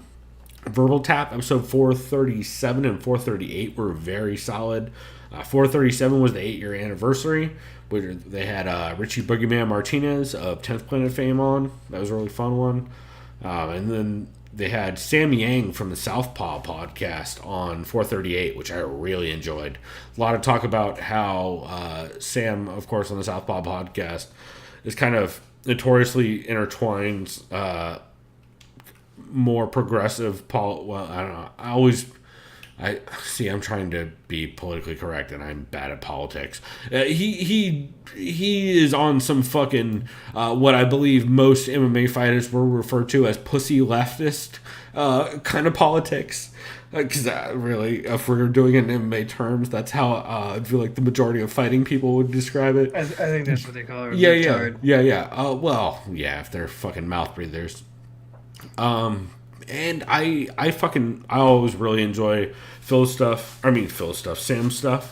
The Verbal Tap guys also, lean heavily that direction as well. And I think it's a lot of interesting discussions about that. I definitely enjoyed it, as well as Over Under Kev was a lot of fun.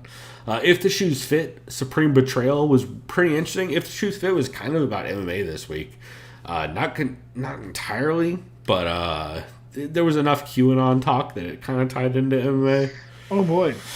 Yeah, well, you know how QAnon and MMA are Eskimo brothers. Shooting the Shit with Deanna Bennett was really good. Shooting the Shit is really a very hit or miss show for me, just because depending on the fighter and depending on the discussions, sometimes I am not a fan. But I love Deanna Bennett. I think I love people with mad anxiety issues. The Diaz brothers, Deanna Bennett, all these fighters who hate Hannah Cyphers, anyone who hates being in front of the camera, but also has like that weird anxious energy that I feel like I share a big portion of. As Dan Tom would say, hashtag Team Spectrum. But I absolutely love Deanna Bennett on this. She had a bunch of hilarious jokes. And she's recovering. Chalk's recovering from surgery and getting ready for the Liz fight. Really good. Fight's gone by 2:44 as Jack Slack intros the Lumpany legend Sex Fairtex. It just gets better from there. Go ahead and enjoy that episode. And then Couchside Judges, episode 73, with Scott Fontana and Dan Urban talking about Izzy versus Vittori, the first one, and how the one judge who made that a split decision was... Chris, can you guess it? Say that one more time. I apologize. So, Izzy versus Marvin Vittori, the first fight they had, there was one judge that gave it a split decision. He was the one dissenting Chris judge. Lee? You're goddamn right. It was Chris Lee. Yeah. That motherfucker needs to be benched. It's bad at this point. It's not okay anymore. Like, when Shawnee Podcast is out here being like, yeah, maybe we need to, like, give Chris some time. You're like, oh boy. So, yeah, anyway. On that note, we got through most of the stuff I wanted to touch on. Did you have any other well-rounded stuff outside of Cyberpunk? Oh, Claremont Surf Shop. We should shout out your fucking hat. First off, I love that place. They raised me. Yep. Half the people I knew worked there when we were in middle school or high school, or still work there off and on. And I have 100% hung out there and met a lot of cool people there. What I always appreciate is when people see that and they're like, oh, you live in Claremont. I'm like, of course I do. And they never ask if I surf because it's like, no shit, I'm doesn't terrible matter. in the water. Yeah. And that's it. Claremont Surf Shop is just with the neighborhood. Yeah, no, that is the most local shop in Claremont. It was that and Giovanni's, R.I.P. Giovanni's. Yeah, and then I'd also say, first Claremont, I mean, there's a couple other places. Oh, the one we can't mention, the one burger spot. But the burger spot we can't mention. I don't even know what that is. Oh, the bad one I went to? Or anyway. You know what the... Dino. Shouts out to Dino's. Oh, there you go. R.I.P. to the fucking... what was Dino. It was Dino's? Yeah. It was Dino, yeah. Also, R.I.P. to Easy Takeout, the greatest goddamn burger place. Don't remind me. So did I tell you when I went up to Big Bear on the way back down? We went to the In-N-Out or the Easy Takeout that's left. There's one left. It's like kind of up by. What do you mean? There's one around right now? Yeah, there's still one that's around. It's up by it's like north and east of LA. Let me look that up. Yeah, it's like north and east of Easy Anaheim. Takeout, it was Rallies.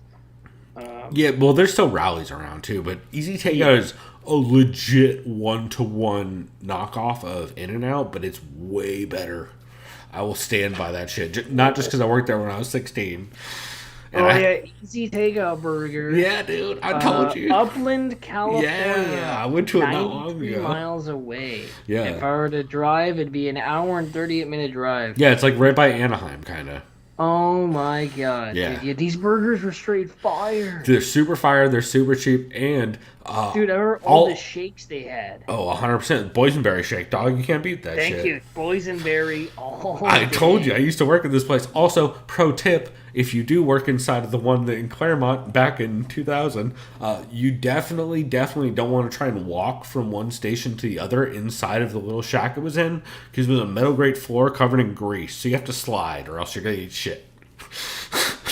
That was a real thing in that place. It was like, if you try and walk, you're going to fall. So you have to just slide from one area to another or else you're going to die. It was not the cleanliest place, and everyone was on drugs. But it was great. It was a great gig.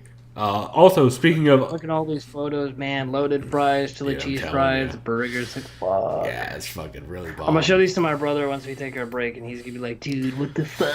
Fuck yeah, dude. Wild style all day.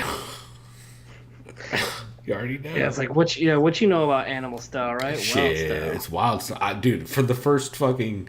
I still sometimes when I go to In-N-Out say wild style, and they're like, huh?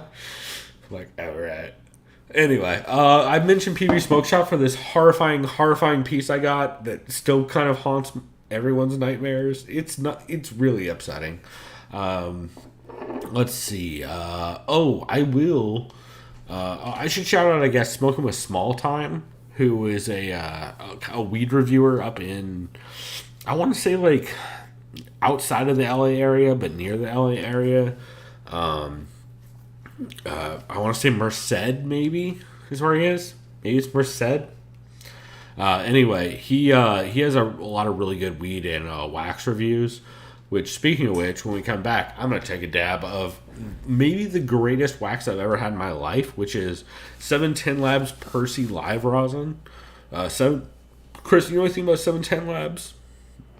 I do not. 710 Labs is fucking incredible.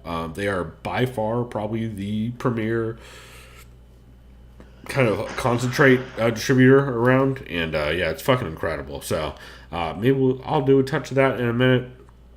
And, there was I mentioned the Giant Bomb Cyberpunk stuff, which I'll leave a link in the description. Legion of Skanks did a table read for an old... Chris, actually, you heard a little bit of this before we started that I was playing, where they were making fun of, what did they call fucking Louis J. Gomez? Puerto Rican Stanley, I believe. the Puerto Rican rattlesnake? Yeah, but they were calling him Puerto Rican Stanley. Anyway, they did a whole table read of the TV show pilot they wrote back like 10 years ago, and it's embarrassing as shit, and it's way, way inappropriate. And they only brought it to NBC, but like there's like... They pitched a TV show to NBC that in the pilot includes them all standing around and watching Lewis have sex with his girlfriend without his girlfriend's knowledge. That was their pilot. You're like, bro, this was in 2010. This was not fucking 2001 or whatever. It's a thing. And then lastly, Chris, I texted you about this, but maybe the coolest thing I listened to over the last 2 weeks was the entire series that the podcast Behind the Bastards did. This is a podcast I heard about because of Fernanda Process's, I think her Instagram stories is maybe where she posted it originally. I don't know if she posted this one specifically. I think she posted one of the like fucking hilarious Jordan Peterson ones or something like that. But anyway, the Behind the Bastards series that they did on the worst police union in history, which is the I believe it's Portland specifically. Their police union is the reason why police unions are fucking horrible. So Baltimore was actually they took a bunch of the shit that they implemented. They were the second ones who implemented a bunch of shit from the Portland Police Department, which was, by the way, has direct fucking ties to the KKK. To the KKK, yeah. And the lead person, you listen to some of this, the lead person in charge of that police union was openly racist as shit. And they still have a lot of the same fucking things on the books. And Behind the Bastards also has done an entire series on just police, like fucking atrocities in general. They talk about how the St. Louis police are essentially fucking KKK members that just like were donned in a different robe because of the civil, or I think I'm trying not to mix up areas, but what another area was basically they changed all the Klan members who were, you know what it was? I'm mixing up states now and I'm mixing up stories because there's a bunch of podcasts, but I'll say a different one, and I'm not sure which state. It was a bunch of people who were literally formerly tracking down slaves across state borders, were then given badges and told to police people. Like, it's a lot of these types of stories are like, hey, you know, a lot of the history of police use of dogs comes from the fact that a lot of people used to chase black people with dogs. Yeah. Like, it's horrific shit. And it's all presented through stories that are like from professors at universities or through documented books. All of it is on paper. It's horrifying, and it is way more like a lot of people joke. There's a lot of phrases about like chants that you'll hear at protests about like I forget the exact chants, but like a lot of the like police and KKK go hand in hand type shit. And a lot of that comes from because they were fucking literally working together, or they were like, hey, all the KKK members, you're honorary policemen now. Like, those are real things that happened in cities, I believe, like Portland, if I'm not mixing up stories. So yeah, it's fucking upsetting. And maybe it's just because I grew up as a punk kid in San Diego who just got harassed by fucking police every weekend. But I'm just saying, it's worth listening to. So, Behind the Bastards, it's really good, and it's just getting better. So give that a listen. Now that Chris is entirely tired of me, and we've gone so fucking long, we're gonna come back and do it. I'm about to leave. One last thing for those who have been watching The Mandalorian. This past episode with Billy Blaster. I was gonna say, first off, fuck Gina Carano, but second off, no, fucking Billy Freckles. I would never have said her name, but you're yes, right. On that note, she's you're right. a moron. That one white cunt is terrible. And I'll say this, legitimately, as a movie, TV guy, Bill Burr's acting, and the most recent episode of The Mandalorian was legitimately phenomenal. It was great. He had just a range of going from... Like, how is it that most comedians, stand-up comedians, are also good dramatic actors? You know what I mean? It's just kind of crazy. Because their entire gimmick is facial expressions. People sleep on how much of comedy is facial expressions. I texted you. I don't know if you'd watched it. I think I might have. Either way, check it out again if you want. Just the way his face changes. So yeah. I definitely did. It's Bill Burr did a great. It's really good. Yeah. It's good, and that show needs someone like him. And I have a good feeling that Jon Favreau will bring him back for season 3, and I absolutely can't wait. And I am so happy for Bill Burr that he is literally on right now the most watched show in the entire world, probably. And he should be. And everyone knows who he is now. It's like literally, it's great. Well, like I texted you, it's great seeing legitimately talented comedians be able to have good, positive news stories about them. Yep. Because they're so fucking. He was trending on Twitter. Yeah, anything that trends on Twitter about comedians, number one, are generally about bad comedians, and number two, generally it's not good news stories. So seeing a guy like Bill get that kind of recognition is fucking awesome. I'm happy for him, and there's a rumor too he might be in there was a Disney shareholder meeting. They're doing, of course, since Disney is good at winning and making shit. Yeah. They're making like 3 or 4 new Star Wars spin-off shows for Disney Plus. He may or may not be in the new Rangers of the New Republic. He might be a recurring character in that show. You want to get me to watch a goddamn Star Wars show for the first time in my life? Make Bill Burr a recurring character and I'll shut the fuck up. How about that? Yeah. I don't care about Star Wars. I think it's for nerds who don't read actual science fiction. And you know what's ironic? That's exactly what Bill Burr said. This is why I want you on the show. And he's like, okay. Yeah. And his wife, Nia, was like, hey, if you don't take this, Nia loves that divorce shit. you. Yeah, no, Nia loves that shit. She's very happy about it. She's like, hey, moron, it's Star Wars. Yeah. Well, she's also like, Jesus Christ, Bill, pay some fucking bills. So I'm sure she's like, yeah, no, Nia's the best. Yeah, man. Awesome. Well, on that note, before we get too much more off topic, which is really all this show is becoming. We'll make this recap very quick because we've gone on so long. Holy fuck. For sure. This recap is going to be a lot of us being like, yeah, that fight was crazy as shit. This one dude pummeled this other dude until the other dude finished him, which is like half of these fights. So, yeah, I'm excited to come back and talk about him. But, yeah, we'll be right back. Till then, you guys can listen to this clip of Heavy Hands doing cool shit. What the fuck was the Heavy Hands clip? I've got it here somewhere. It's a clip of... it's... That's right. It's Connor Rebush telling Phil McKenzie how mean of a man he is. And, he's not wrong, but also Phil's not wrong. So, we'll be back and enjoy. Is it?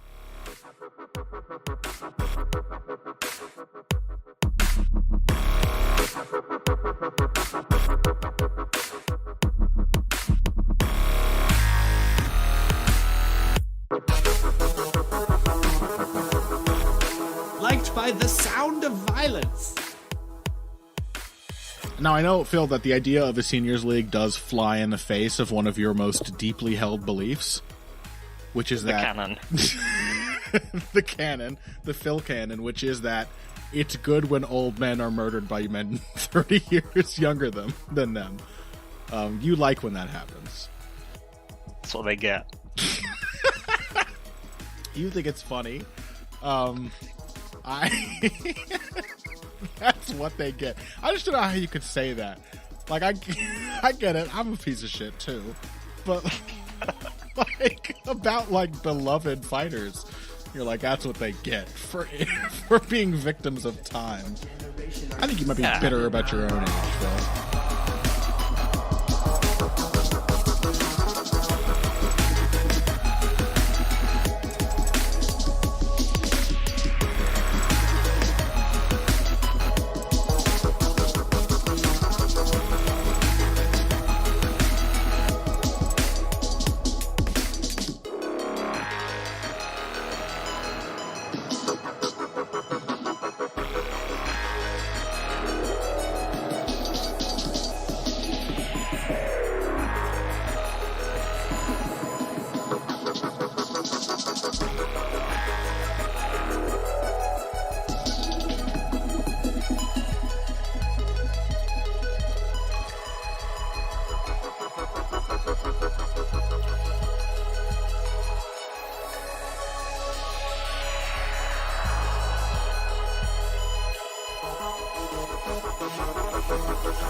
By the sound of violence.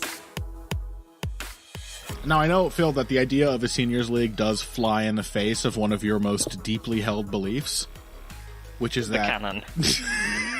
the canon, the Phil canon, which is that it's good when old men are murdered by men 30 years younger than them.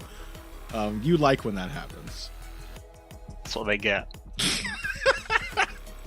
You think it's funny. That's what they get. I just don't know how you could say that. Like, I get it. I'm a piece of shit too, but like about like beloved fighters, you're like, that's what they get for being victims of time. I think you might be bitter about your own age, though.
by the sound of violence.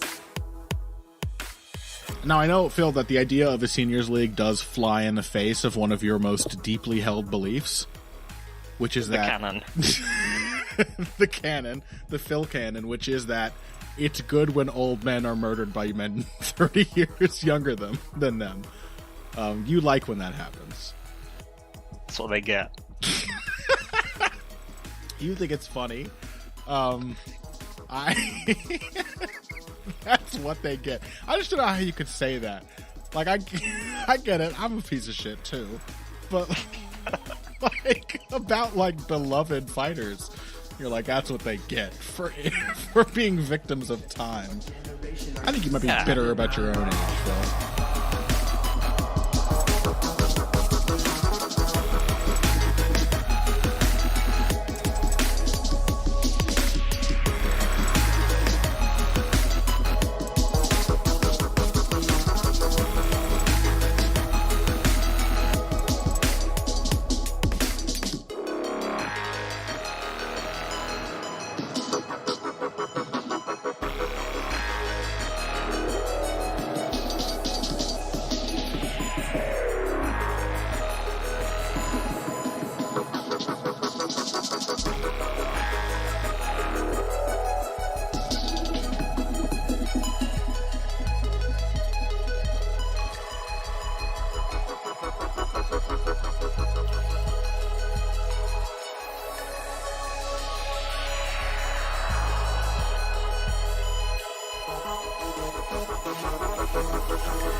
by the sound of violence.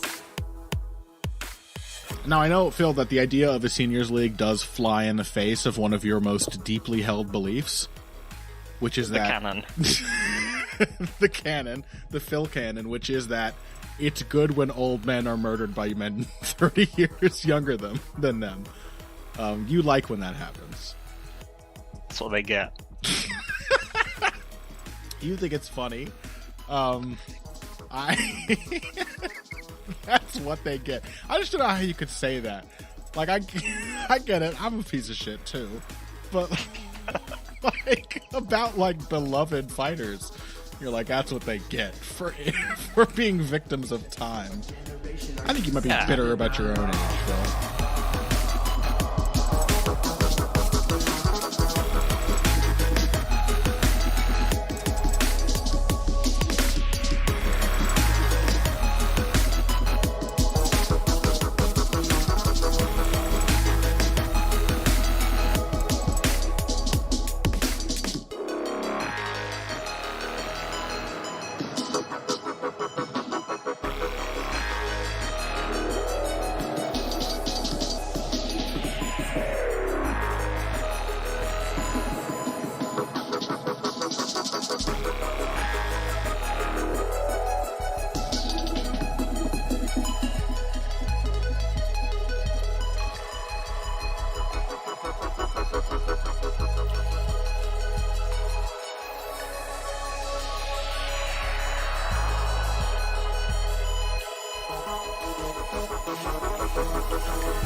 Liked by the sound of violence. Now, I know, Phil, that the idea of a seniors league does fly in the face of one of your most deeply held beliefs, which is The that canon. the canon, the Phil canon, which is that it's good when old men are murdered by men 30 years younger than them. You like when that happens. That's what they get. You think it's funny. That's what they get. I just don't know how you could say that. Like, I get it. I'm a piece of shit too, but like about like beloved fighters, you're like, that's what they get for being victims of time. I think you might be bitter about your own age, Phil.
by the sound of violence.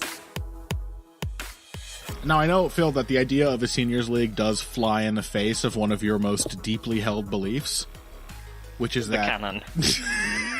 the canon, the Phil canon, which is that it's good when old men are murdered by men 30 years younger than them. You like when that happens. That's what they get. You think it's funny. That's what they get. I just don't know how you could say that. Like, I get it. I'm a piece of shit too, but like about like beloved fighters, you're like, that's what they get for being victims of time. I think you might be bitter about your own age, though.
Liked by the sound of violence.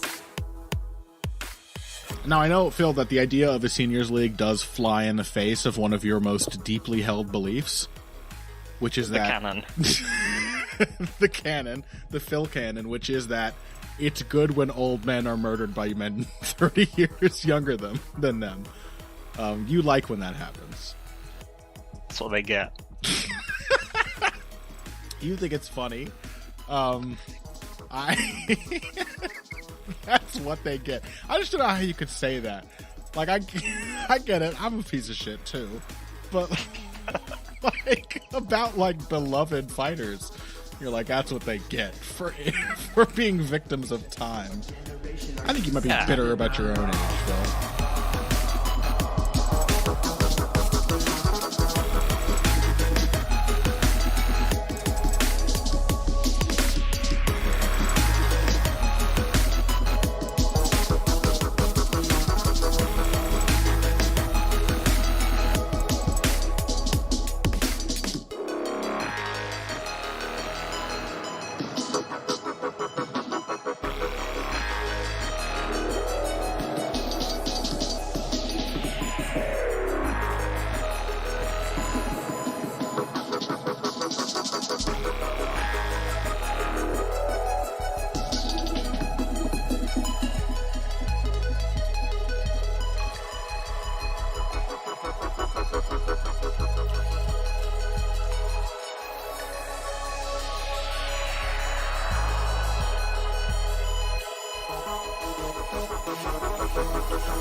Liked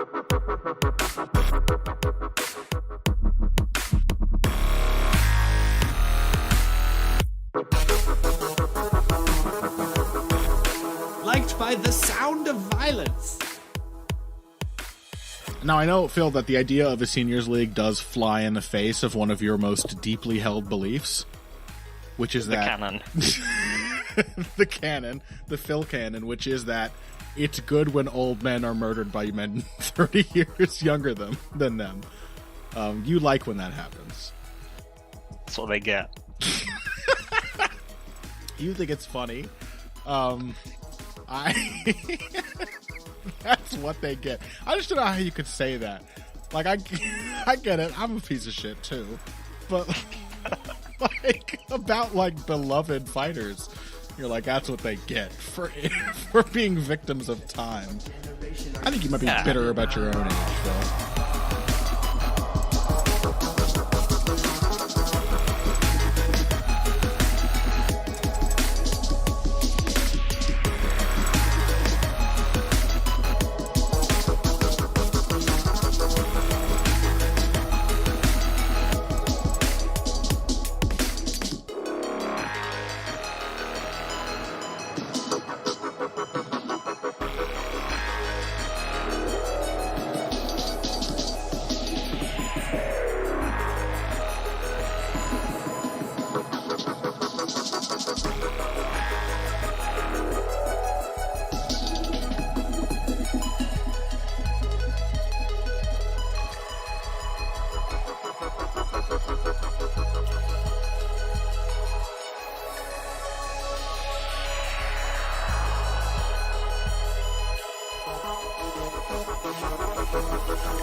Well, I was gonna fucking open that, but I fucked it up.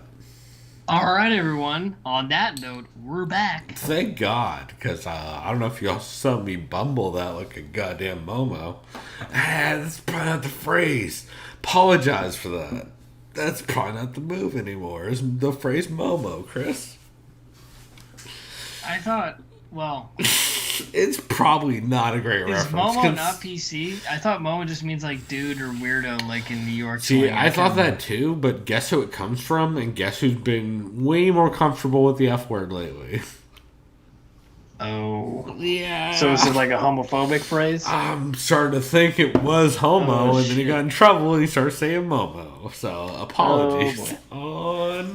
Because I know Momo is also a Nepalese dumpling. Sure. And that would be a very funny reference if it wasn't so entrenched in homophobia, unfortunately, I think. Oh, but that being said, I'm going to smoke a flesh-colored bubbler load right now while you get us ready for this car. So I'll wait, introduce you to this sorry. Well, we beer. recap this card because this shit already happened, and it was honestly one of the better. It was. I don't know that I'm ready to say it's the best card of the year, but it's up there, right? It's up there for sure. Anyways, let's get into this beer I'm drinking. It's one of those you like it or you don't. It's another beer by Pariah. This is a 22-ounce beer. It is a wild ale. It's called Avarice de Cara. I've never had that.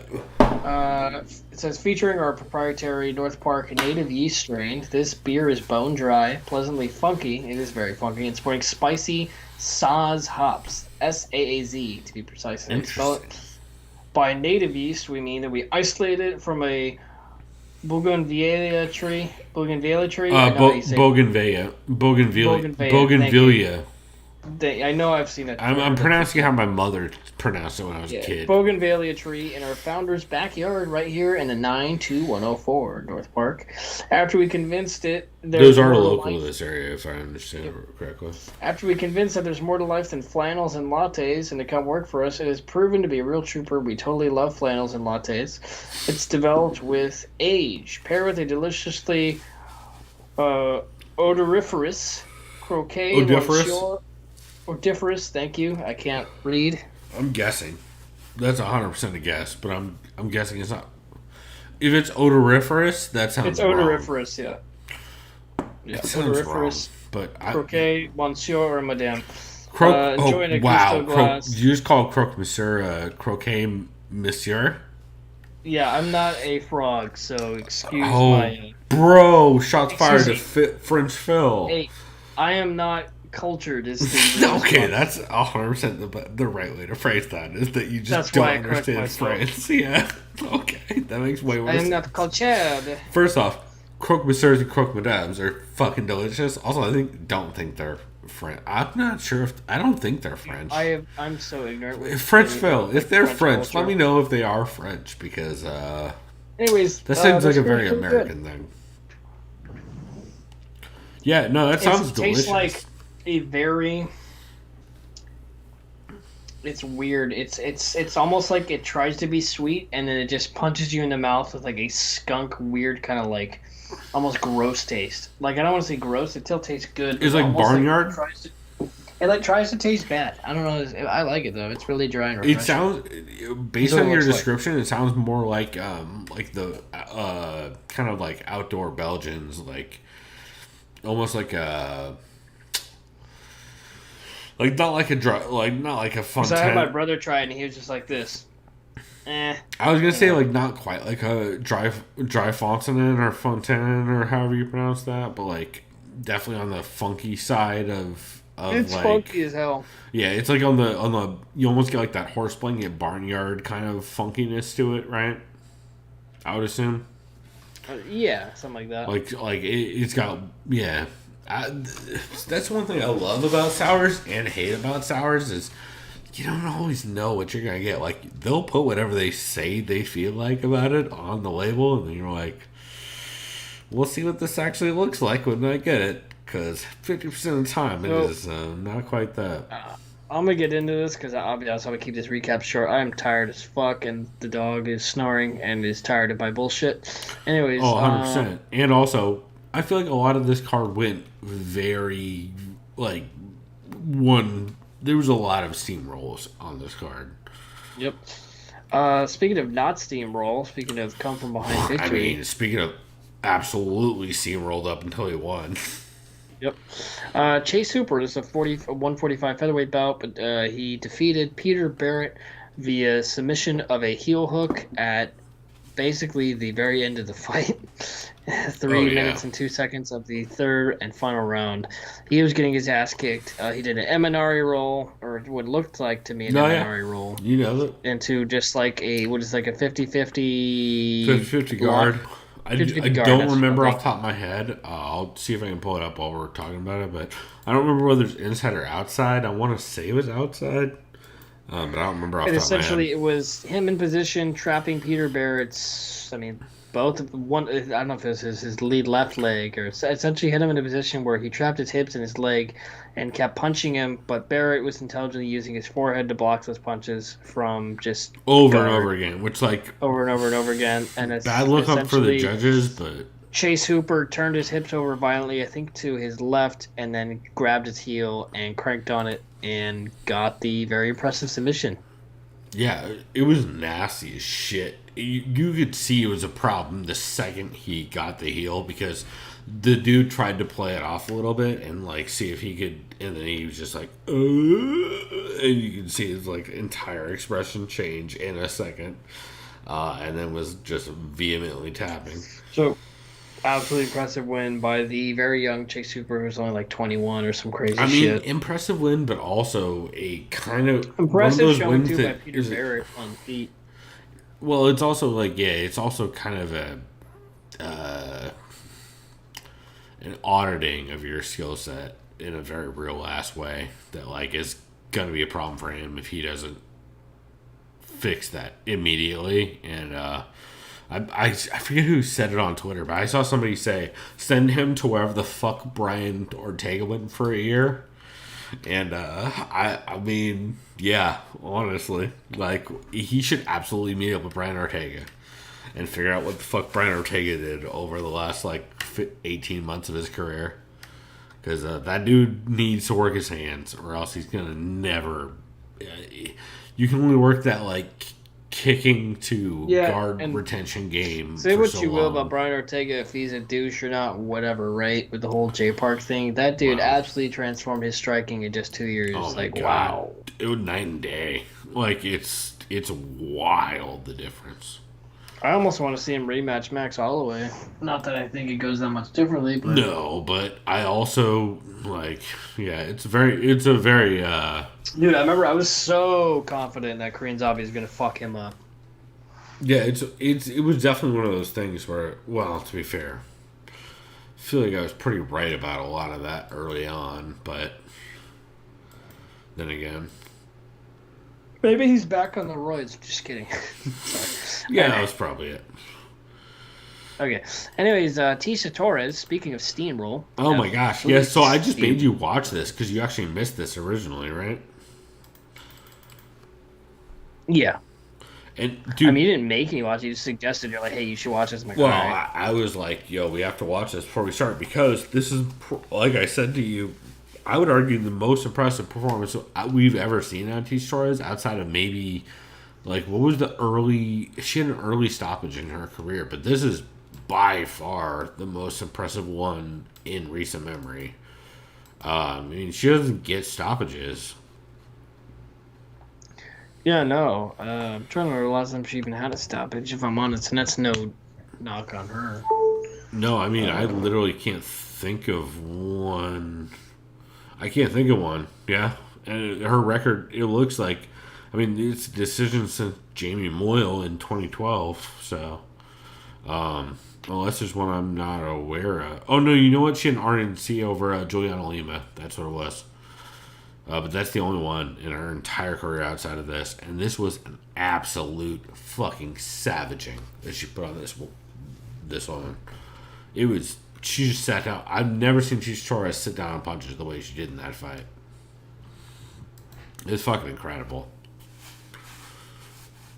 Yeah, this is another incredible performance. Just from fucking start to finish. I mean, holy shit. It also just makes me want the Angie Hill fight that much more now. Because, like, in a real way, going into that fight, I talked about in the past, I was like, I honestly think that Tisha Torres just has a problem managing distance. I think she classes into clinch range too easily because her entire game is kicking. And so if you slip a kick, she's now in clinch range to where you can grab her. And that's how she gets stuck constantly in fights. Which she did get stuck in clinch range in this fight as well. I think that's bad news against a woman like Angie Hill, who, by the way, bought one of the dopest paintings of all time I saw today on Twitter. She went to Chris. You ever heard of Consortium? There's like Consortium Holdings down in by the 8 and the 5, evidently, that she went to. That man, she found the coolest fucking old man painting.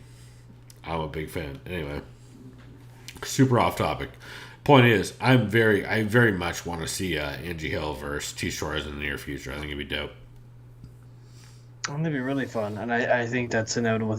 They run that. Well, they just do it again. They schedule it again. Yeah, for sure. I mean, I think it's a no-brainer, right? Like, I think you have to do that. I think they both want it. Yeah, I think so too. Especially coming off that win. Both fighters are always so game. So yeah, and especially coming off that win, and like their first fight was pretty close. So I think it makes perfect sense. Keeping on moving on, dude. Gavin Tucker versus Billy Q. Holy shit, what a fight! Great fight. Competitive for both sides. I know Tucker got the unanimous nod, but no quitting Billy Q. No. Just tough as fucking nail. Took a wild beating in that fight. Like, I thought this was going to be much more competitive because I thought Gavin Tucker would not be able to last 3 rounds at the pace Billy Q was going to push. I thought Gavin Tucker would look awesome for about 10 minutes and then start to fade in the third. Not at all. That motherfucker was throwing nothing but heaters in the third round and still finding nothing but problems for Billy Q. Yeah, man, super impressive performance. I mean, I'm a big Billy Q fan always, since I heard him on in Man on the Rocks down in Florida, who's teammates with him, Bill Welker. And Billy Q cross-trained with some of the guys up at Cerro Longo back in the day too, over at Man Beyond, but if I remember right. But yeah, man, Gavin Tucker absolutely put on a showcase, right? Yeah. I mean, dude's a problem. I mean, it's just so fun. Anyone, like you're saying, 185 and low, man. Like, there's so many good fighters. Yeah. It's just a fun time. Well, especially featherweight nowadays is like just a goddamn blast. Excuse me. Yeah. Anyway, speaking of not featherweight, speaking of former featherweight, unfortunately for Renato Moicano, it didn't go his way. He was looking pretty good until that vicious fucking slick combo from Kyrgyzstani fighter Rafael Fiziev.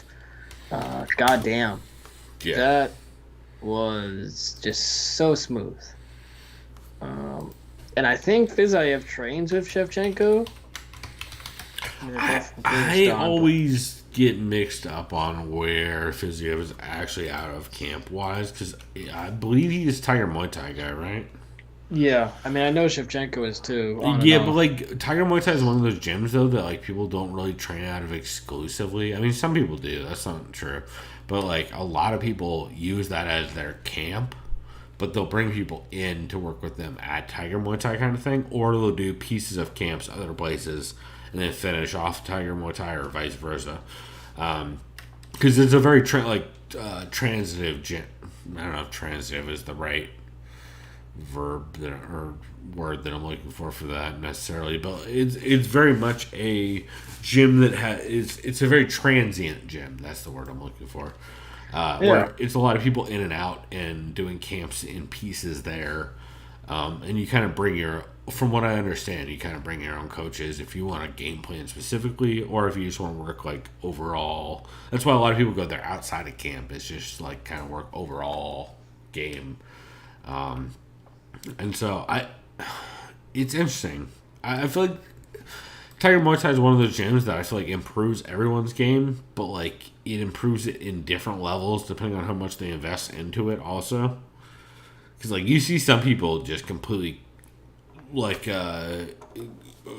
totally change their game ground up from that. Like I believe the best example is probably Khalil Roundtree, who I think it was Tiger Muay Thai that he went out to, and his game completely changed after it, where he worked a straight Muay Thai game for a couple fights. That's always my favorite when the fighters. It's just the subtle changes, and it's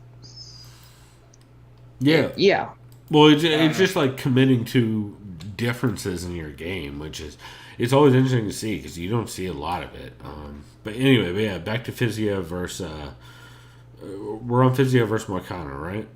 Is that how I got that fucking far off the tracks? My point was. Oh, I distracted you because I said, "Is he training with Shevchenko?" And you're like, "Oh yeah, Tiger Muay Thai." Well, yeah, but like I feel like Shevchenko doesn't necessarily train that much at Tiger Muay Thai. Is kind of my point. Like she does like stints at Tiger, but she also is probably not trained with do like Fiziev either, because they are way different size wise and just kind of there's a million bodies for Fiziev to work with that's not her, and also her. You know what? I'm not gonna just throw random shit at her coach for being creepy. This time, I mean, all I'm saying is look into her coach and how he's been training both her and her sister since they were children, and he dates one of them. Oh boy. I'm just saying. Anyway, it's unfortunate you mentioned that, but it also needs to be known. Anyways, I'll let Bravo you go ahead. Fiziev is more my point. He absolutely looked incredible in the fight against Renato Moicano. Anyways, I'll let you talk and recap this next one. Sure. Did we get through the Fiziev Moicano fight completely? Oh, sorry. So I think we never even got to it. So I just talked about it was a very smooth combo that was just awesome. Well, and he just kept. I mean, first off, you don't see a lot of lead leg body kick games, but a lot of his entire setup was around that. A lot of his game plan was just blasting a straight right or throwing the lead body kick to start or in combos. And a lot of that just shut down dude seeing. Then Renato Moicano, especially, the more he started landing, the more confident Moicano got. And then when Moicano got overconfident, he just started getting lit the fuck on fire. So, yeah, that was super impressive. Anyway, you were talking Cub Swanson and Daniel Pineda, right? Yeah, I was gonna let you recap that. I watched it alongside with. I saw the ending of that on social media, but yeah. You had me watching. Yeah, those leg kicks from Pineda were nasty. He was doing real well until he wasn't. Yeah, originally you were telling me like, oh yeah, I only saw the ending of Swanson versus Pineda. I was like, that does not do that fight any justice because 100% Daniel Pineda was winning 4 minutes of that fight up until he started getting blasted by Cub at the end of that round because he was killing Cub with leg kicks early. And then Cub just was able to find it was just consistently finding like weird angles in transitions. He was able to start lighting Pineda up and then just pouring that on in weirder positions. Like we'll get to weird knockouts a bit later in the main card.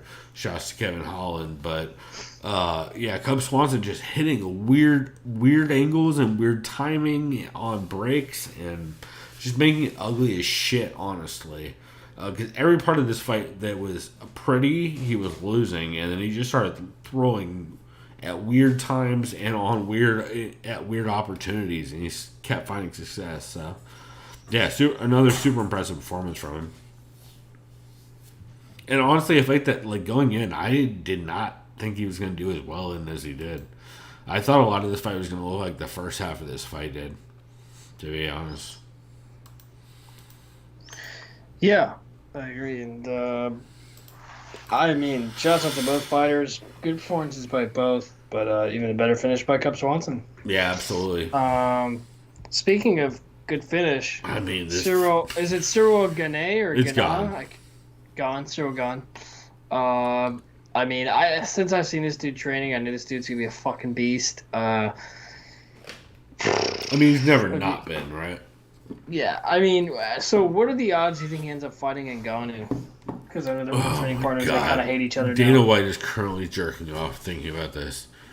I think it happens.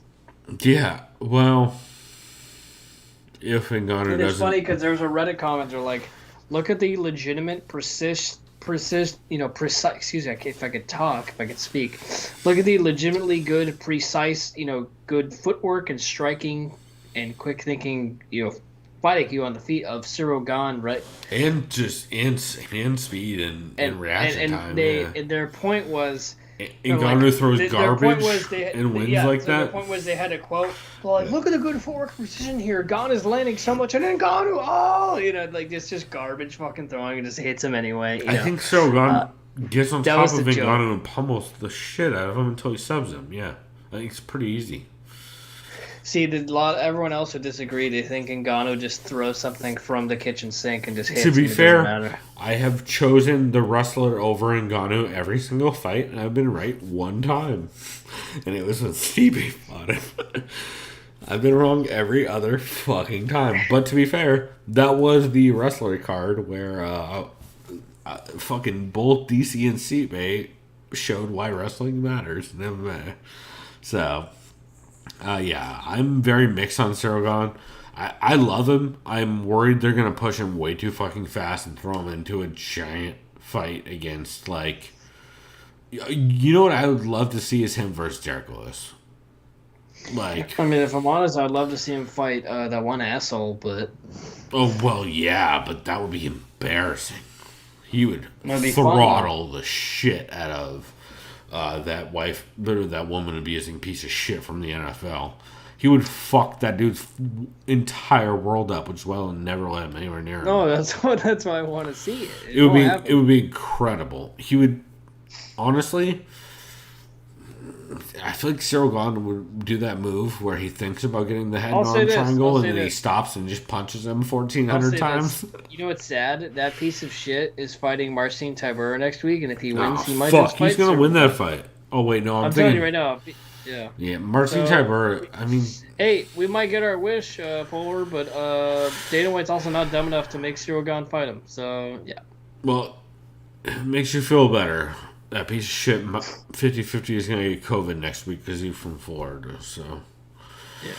Yeah. And also, he has an inhaler that he has to use, so...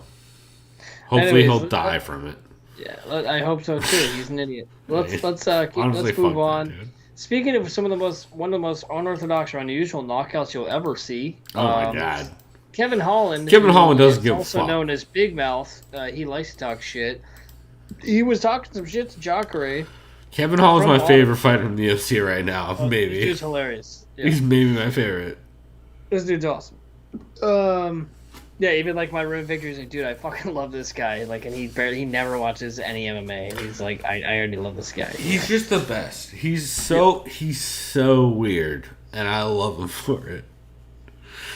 Yeah, this Jacare fight, he lost every second of the first round, though, up until the weird scramble. Like it was like he was on his back and he just like sits up like he does a sit up and just goes blah. Yeah. What? No, I believe it was at one point described as a breakdancing KO, and he's not wrong.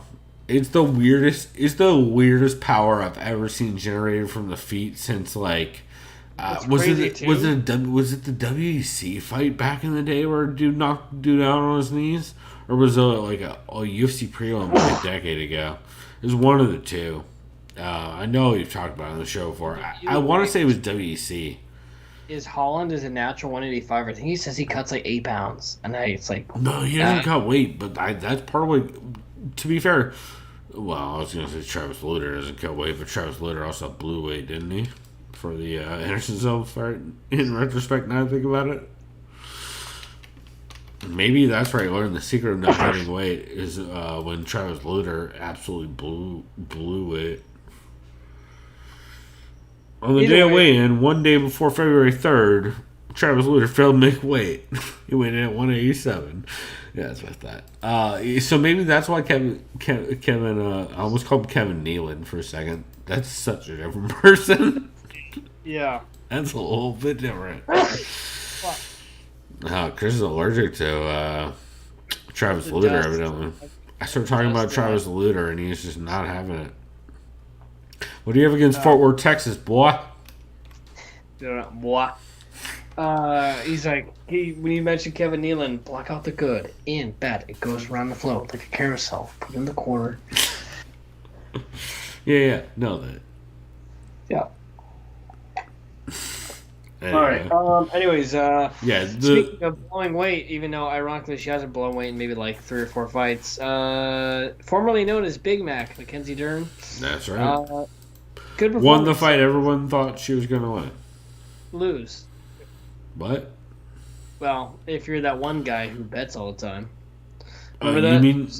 Wait. The guy who bet like $15,000 that he wiped his ass with on Jandaroba. Okay, and if but he like, would have won $225,000. yeah, but like, Anik just picks fucking losers that he gets texted by DraftKings or whatever every time. Well, I know, yeah. Cause Like, of course, there's idiots spending bad money off for bad money. Like, there's idiots who bet Conor McGregor against Nate Diaz the first time. Like, that was never gonna work out well. Despite everyone else in the world making money off the of only it. reason why that wasn't a bad bet, not in hindsight, was just because it's a 10 days notice. I get it. But No, but like everybody who knew anything about grappling or cardio knew Conor McGregor was going to lose that fight. Like, I made money off. You made money off it, right? I didn't, dude. I never. Oh, bet. you were barely watching it, man, at that point. It's not an actual online bet. I'll bet people like with cash. Yeah. It's always spontaneous. Like I remember I was gonna say, I know me and Trevor made money off that shit I back in the remember day. the easiest fight, and it wasn't even hindsight. I was like that confident. I remember it was just a $10 bet. You know, like a friendly bet. Oh yeah, dude, I do this all the time with our buddies. Yeah, he was like, it was Cyborg and Nunes, and he's like $10 right now. Cyborg wins. I'm like, easiest money of all and time. I told him I told him his face before we shook hands. Like, I'm telling you right now, Amanda Nunes is gonna knock out Chris Cyborg. And I remember that Charles there, and he's like, "You're out of your mind." I'm like, "Okay." And I heard like when it happened, everyone was like, "Oh." Oh yeah, no, I've 100% made a lot. He was hyped. He wasn't even mad. He was like, "Oh." He was just like. I made a lot of good money on like the Frankie Eggers of the world doing that shit. But I also Ronda Rousey fucked me bad a couple times on some bets that I was like, oh, I'm so confident against Holly Holm. Knocked out by Holly Holm. You were there, yeah. I had her in like 14 parlays. How do you think he was gonna go? And I was like, well, I think Ronda Rousey should win. And even when you asked me, I was like, I don't like. I mean, I just told you honestly, like, I know Holly Holm's okay. Oh, for sure. No, I had her in like 4 different parlays, and every single one of those, I had like 2 or 3 wins on going into that fight, and I was like, this is like free extra money. Why not add Ronda Rousey on there? Did not work out well. I think it was definitely the right decision that Dern won. She was more active in the final round. I mean, Verna Jandiroba was competitive, but it had no point in this fight was she ever gonna. Mackenzie Dern's striking has definitely improved a lot. Yes, but not. Even though they still go like this: strike, lead my head down, lower my guard. Strike. There's also a lot of chain punching and chin in the air tendencies from her. And like she does very much like do a lot of that like where once she's done an exchange she just drops her forehead and just reaches. Like there's a lot of that at the end of exchanges, which is like again you're trying to excuse me, it's a combination of a distance problem and a footwork problem, but yeah, it'll be interesting to see. I still don't know what to make Mackenzie Dern. And her matchmaking is not making it easier because she gets the weirdest matchmaking. Her and like the Rachel Ostoviches of the world get the weirdest fucking matchmaking. Well, that it's a combination of like don't make the hot girl lose, but also like don't put the hot girl against anyone who's not a hot girl unless they're gonna dominate them. So it's like, bro, you gotta do Rachel Ostovich. Mackenzie Dern, OnlyFans. Mackenzie Dern, Paige Van Zandt. Fucking anything, whatever hooker Dana White's dating that week. And it's gonna be the dopest pay-per-view. Yeah, no, it's like, I just don't know what to do with it. A lot of times it feels like I don't know how to base her skill set against the rest of the division, because the rest of the division that she ends up actually competing against is like a weird subset. Just based on her striking alone, like her Brazilian Jiu-Jitsu is obviously still good. I mean, it's incredible. She gets it's the best. absolutely- It's the best in the world, arguably. She absolutely gets fucked up on the feet by any of those top strawweights. I mean, maybe, but like honestly, like what are Nate? Yes, at strawweight, but like, oh no, this is at flyweight now. Or no, she's still strawweight. I forgot she's going back. This was. You're right. This was strawweight. This was strawweight. Yeah. Right. Yeah. But also, like Verna Jandiroba is not. Like she doesn't really fit in the strawweight division in any kind of relevance. Like as much as I'm a big fan of Verna Jandiroba, I've loved her working in Victor and everything, but it's, I don't know. It's a weird. She's matchmaking very weirdly, and it's very intentional, and it makes me feel weird about it. I think understandably. Speaking of feeling weird about things. Oh god, I'm such a big Tony fan. I feel bad, but it also is kind of like, well, dude, I cannot stop thinking. Is this the end of his like Tony Ferguson? I mean, I don't. Yes. Yeah, I mean, yeah. Yes. Yeah, it is. Like he no, slow. He not looks as slow. He looks slow. Yeah, that's a well, and it's not the end of him as a fighter, but it's the end of him as a top talent in any kind of promotion. Yeah. Honestly, well, the problem is like this was like I feel bad in retrospect. I believe it was on the Severe May the Zoom thing, and Shawnee ran through everybody who said, "How do you feel about who do you got, Gaethje versus Ferguson?" And my answer was, I can't pick anybody who has Eddie Bravo as a coach during the pandemic. And that shit is proving to be a real fucking difference maker. So, by the way, who did you have in this fight before it happened? Because we didn't do a podcast, obviously, on... So, I've been going back I had Tony Ferguson, but that's because that's how confident I was in his determination to come back and bounce back. But I was also very aware of Oliveira's skills. Yeah. And when I saw what happened, dude, I'll say this, I wasn't surprised that Oliveira won, because I knew deep down that was a thing. The way how dominant it was, I was like, oh my god. That's why, like, just watching this, I was like, dude, it's not the same Tony Ferguson. Yeah, it's that, but it's also not the same Charles Oliveira that we saw. I'm a Chucky Olives fan. I hope he becomes champ. I mean, we saw him in San Diego, fucking 5 years ago. Hit a fucking one of the nastiest standing guillotines I've ever seen in my life. If you were to ask me, who do you want to see win at 155? My top pick would be Dustin Poirier, because he's such a sweetheart, such a great guy. Oh yeah, like he's the DC of 55, right? He's my top guy. I want to see him get the undisputed strap, even though technically you can argue it's never undisputed because Habib retired. I get that. Whatever. But that being said, I just foamed over a beer for the first time on this show. I guess I set the beer down. You know how if you set a beer down just properly, you will it goes active like a volcano. Yeah. I evidently for the first time in the life of this show like did that. It's like your douchebag friend that's like this. Hey man, look over there, and they're like, "Fuck you." You mean? I almost said his name out loud. You mean the asshole who I called an idiot at the beginning of the show who lives in Alaska? Oh. Yeah. Okay, that's a very San Diego reference for only our friends, but Oh god, Rain is like, fuck you. She's like repositioning herself, trying to sleep again. Sorry. Hey, to be fair, if you're named after a motorcycle, maybe things are not already. Maybe things are already poised against you. Either way, to be fair, I love that kid. Don't get me wrong.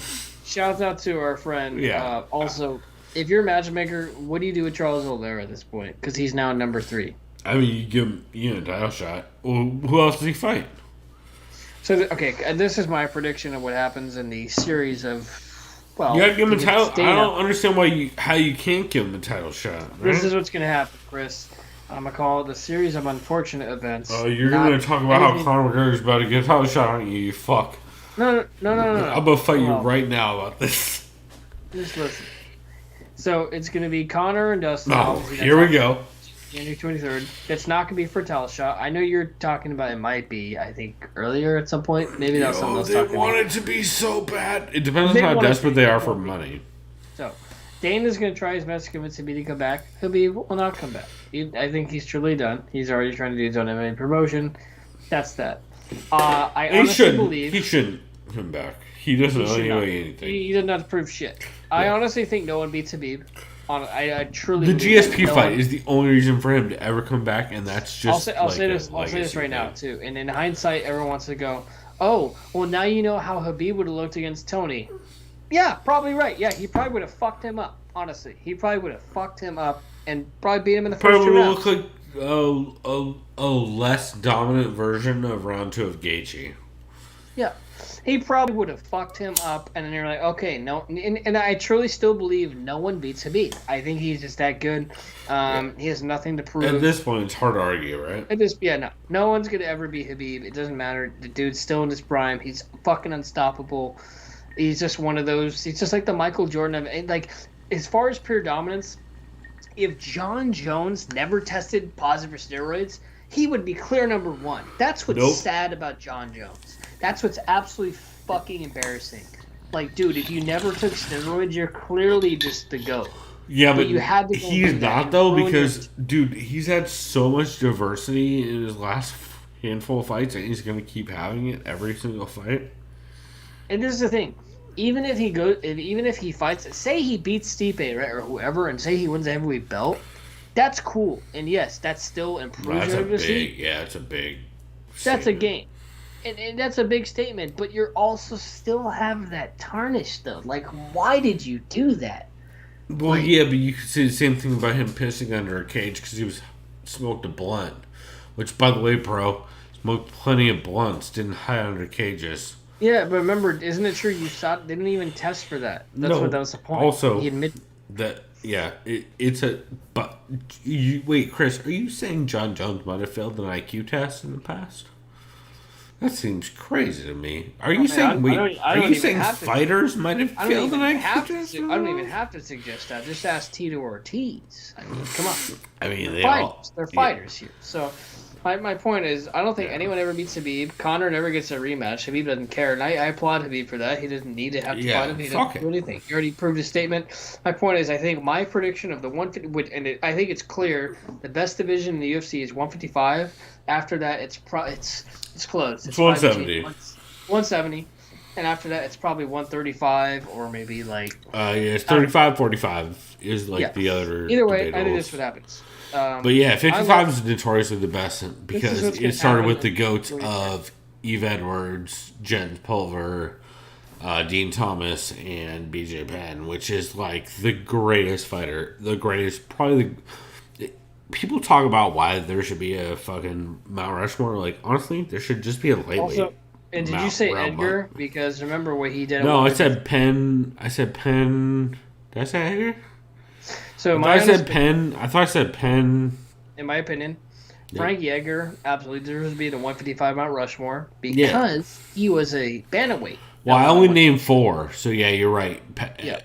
Edgar's probably the 4. Is probably the 5. By default, when you talk about the pound for pound, because I was talking to Jake, my friend Jake, friend of the podcast. He's like, if you really think about it, who's really pound for pound? Frankie Edgar's up there all the time. Oh, for sure, because he fought pound for pound. Like, that's the whole idea about pound for pound is how well does your game vary between weights. And this is the thing. January 23rd, regardless if you like McGregor as a fighter, it doesn't matter. Like, I don't like him as a person. I like him as a fighter. Well, he's a piece of shit. January 23rd is one of the most important pay-per-views for the lightweight division just going forward. And for rapists. What's up? I said, and for rapists. Yeah, alleged rapist, whatever you want. Oh, yeah, that word.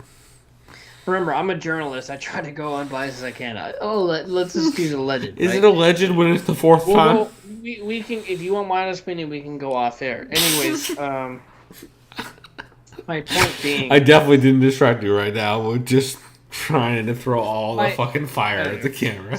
My point being, as far as how does that fight between him the rematch go? I honestly think if McGregor, and yeah, can he finish Poirier in the first? Of course he can. He's got crazy power. Yeah. I think my honest opinion with money on it would be Poirier decision. I think it's a war. I think you're adorable to think that it's going to happen in 2020. Poirier lives in Louisiana. Sure, whatever year the fuck we're in or going to be in. Poirier lives in Louisiana, a state notoriously known for bad protocols and for people not following directions. Conor McGregor lives in a state of country. Or a republic, excuse me, a republic. I was gonna say a state of emergency where he keeps trying not to rape people, but he keeps failing at that job. Especially in Paris. I was gonna say you stepped on my state of emergency joke, but it's fine. It was a bad one to begin with. And yeah, I mean, like, who the fuck knows? Like, is he gonna be in jail in Ibiza by then, or is he gonna be dancing? It's Dana White. The fight's gonna happen. And what happens is it's essentially it won't be for the belt because Dana's going to keep trying to convince Khabib to come back. Is it going to be in Abu Dhabi though? Here's my new question. Probably, right? So that's the biggest question. That's actually the most important. I actually think it will be. Where is the fight going to be? It'll be a Abu fight. Dhabi. It'll be fight in for sure. Because they're the only people that can guarantee that fight happens. Because Vegas, the Vegas Commission. Could you imagine if they booked that pay-per-view and it falls apart? And can I tell you this? Imagine? Say Dustin wins, right? He's ended. Well, like I said, I don't think this is for the title. Maybe it will be. Who knows? Dude, I would be so surprised if they don't try and throw a title on it. It'll be for the interim. Yo, you know how much dick Ali Abdelaziz has to suck to make it not for the title? Either way, if Dustin wins, I like your very, very political answer. What's up? So, like, your very political answer about how many dicks Ali has to suck to make it not for the title of you not addressing I didn't even answer that question. I already know whatever Ali has to do, he's gonna do. Fuck him, he's an idiot. I mean, to be fair, hopefully he's about to get sanctioned by the U.S. government saying we're dealing with Kadyrov. I just hope someone could find his son an actual good home. My point is also regardless whoever if Conor wins. He'll just be like, if it's for the belt and Conor wins, he'll just be, okay, I'm the champ, and he doesn't care because that's just how he rolls. He's not going to fight Charles Oliveira. If Dustin wins, he'll just fight whoever he wants. And then I think what it is, I think Justin Gaethje fights Chandler because Justin Gaethje's like, okay, that's a winnable fight for me. The point is the 155 division is so fucking fun. Yeah, and there's a million matchups, even without Khabib. Even like, you don't, dude, because like even if just Khabib Oliveira alone. Champ, it's just basically like, honestly, like who's going to lose to Khabib? If it's what you're asking me. Well, and also Oliveira is such a different fighter than he used to be that you could even rebook matchups. He was like, "How do you think Oliveira does against Khabib?" I'm like, "I think Khabib still wins. It's probably a little more challenging." Interesting. Yeah, like I think that first round and a half is gonna be super fucking interesting. I still think Khabib wins, but it's definitely interesting. But like, I also think like. You put Charles Oliveira against anybody in the top 5, and it's an interesting fight. There's no, like, that one takedown or multiple hit against Tony. I honestly, there's no way he's doing that to someone as strong as Khabib. No.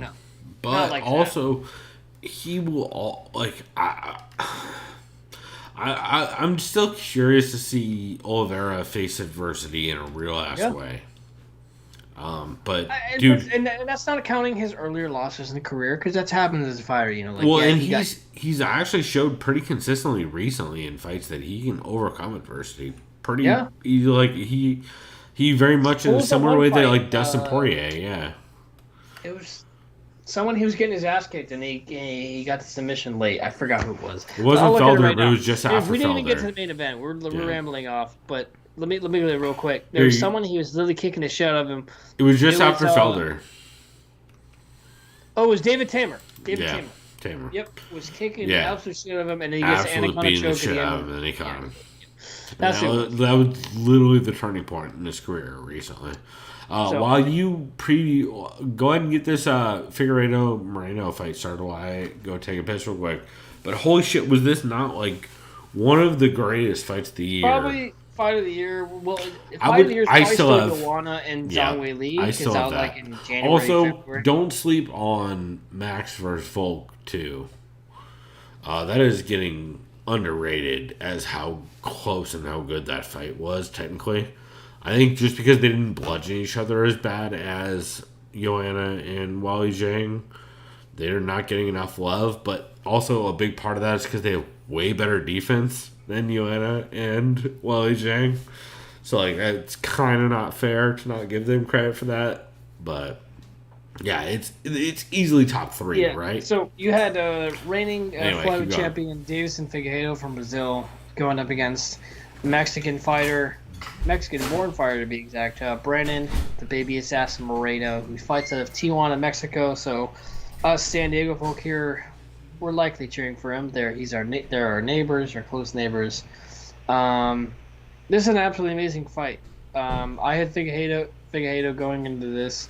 I knew Moreno would be game. He'd be scrappy. I didn't think he'd be to this extent. I was absolutely enthralled, sucked into this fight. Just my attention was so forthright and just focused on just this spectacle of a battle, whatever you want to call it, an event, right? This is such a good fight, back and forth. I ended up scoring this for Figueiredo. I know there was the point deduction because that was one of the gnarliest kick to the balls, kick to the groin that anyone's ever seen from the hands of Figueiredo to Moreno's unfortunate groin. That was really bad. And I do agree with Jason Herzog taking the point away. And yes, if the decision was a draw, that's how the fight ended. Was it because of the point deduction? Likely, yeah. Likely. Probably. That's probably why it was a draw.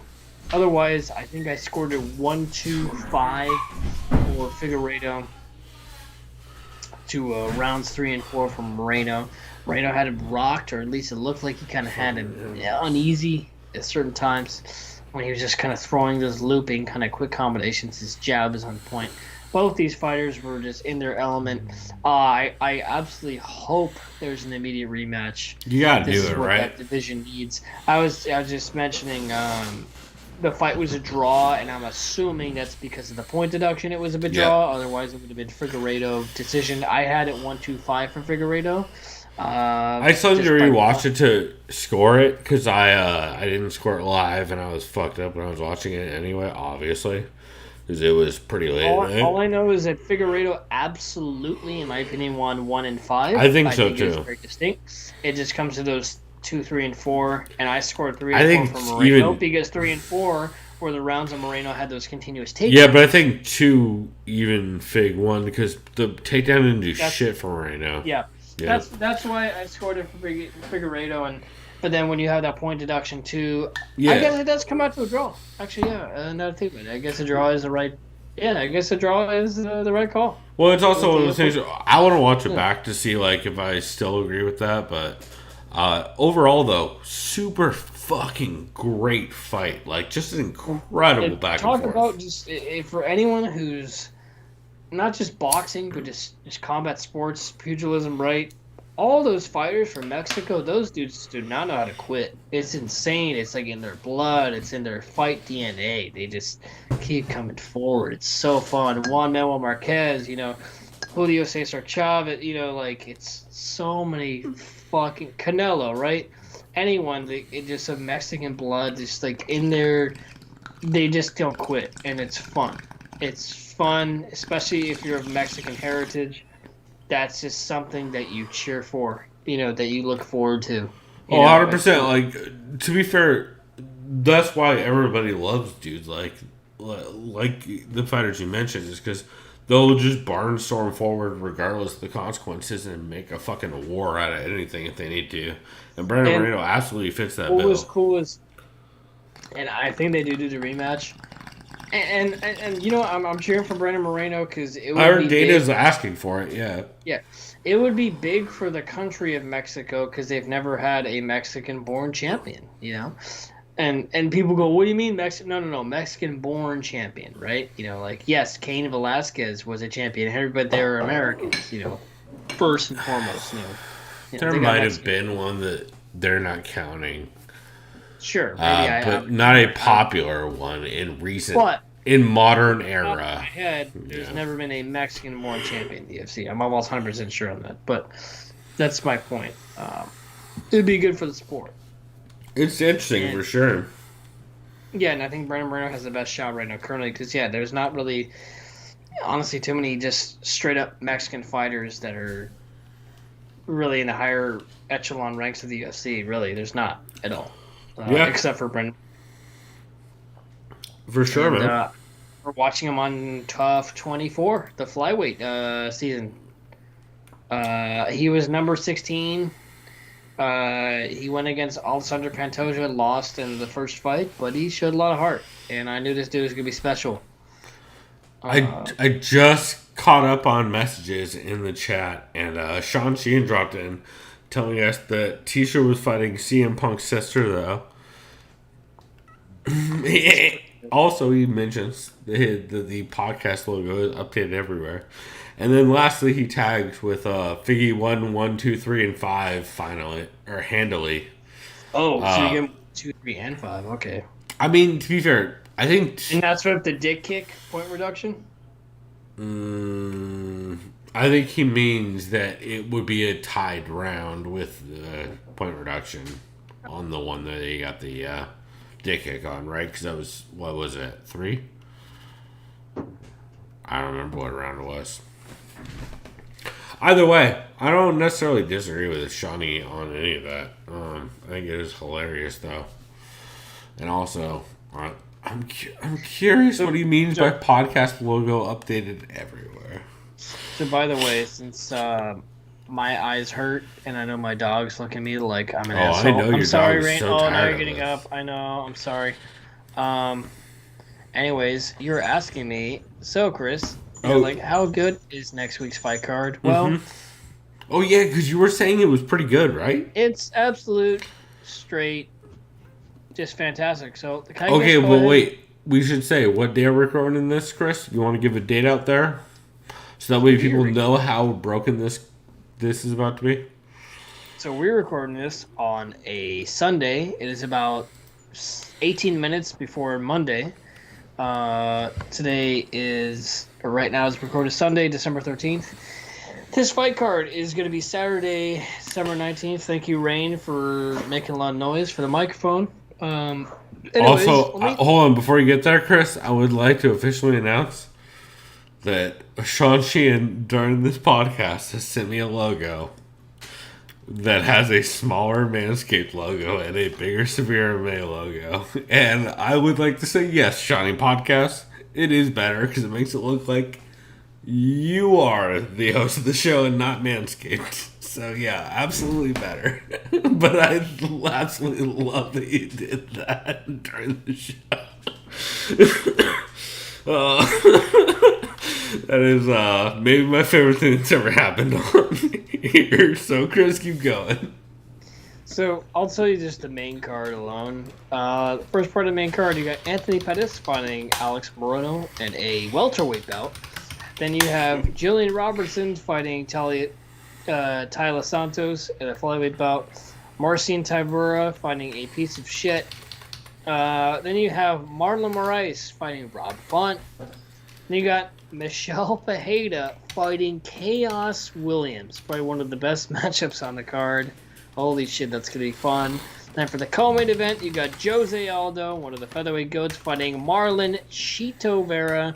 And for the main event of the evening, you got Steven Wonderboy Thompson fighting Jeff Neal. Holy shit. What a great main card. And for the prelims, you got Bilal Muhammad and Diego Lima. Wait, hold on. First off, R.I.P. to Diego Lima. Who the fuck booked that? What the fuck is I that don't know. booking? Wasn't Bilal Muhammad supposed to Shouts fight out to somebody in Bilal the Muhammad, top who may or may 15? not have blocked us. Yo, he we absolutely blocked us on Twitter because we hope shit on we Ali. definitely do not lose. We're kidding. Yo, I you don't know why we got blocked though? Is because Ali blocks people on his client's I know, Twitter, but I not know. on his actual Twitter because Ali wants more Twitter attention than his clients get. Either way, this card is great. This card's awesome. Also, Sean Sheehan, I would like to say for the record, is in chat yelling that also people should buy Manscaped, but also he's shouting Wonder Boy. So, Shouts out to Tenacious D. I wish Wonder would walk out to the game. honestly, that's why we love Sean Sheehan, is because Sean Sheehan is the first to admit that Sean Sheehan is about Sean Sheehan shit and being a real ass, as Louis J. Gomez would say, a real ass motherfucker. Although, you know what? I probably shouldn't have compared you to Louis J. Gomez. That's probably not fair. Considering the racist Puerto Rican rattlesnake is probably not the goat. Yeah, that dude says so much racist shit. It's just like, it's okay, I'm Puerto Rican, I'm a minority. I mean, I'm to be like, fair, okay. 99% of it, you can tell is tongue-in-cheek, but No, I know. tongue-in-cheek He's fucking racism comedian. is not really Dude, that funny think about nowadays. this. Hey, how do you think most stand-up comedians get funny? They're racist as fuck. I mean, not necessarily true. Well, not like racist, but you know. yeah. But that's also, the fact that you have to say it like that is not a great sign. I know. That's not. Yeah, it's not a good one. Anyways, I'm done. I'm tired. Okay, wait, Chris, before we get out of here, Sean Sheehan in the chat, who I feel like we should actually take a question from, asks, did Douglas Lima finally get out of Diego Lima's shadow yet? I feel like absolutely he did a long time ago, right? Like, I feel like Diego Lima is the oh boy, how do I say this without being insulting to somebody who would potentially listen to this show? What was Ramsey Nijum's brother's name? I actually don't remember. Exactly. Let's just put it this way. Nowadays, I would say that the... I think it's implied. I don't think I have to speak further after that. Also, Sean Sheehan saying, apropos of nothing, Billy Connolly is the GOAT. Billy Connolly is the actor from the... what's that dope-ass movie about the IRA bombings? That's the dude who's in that, right?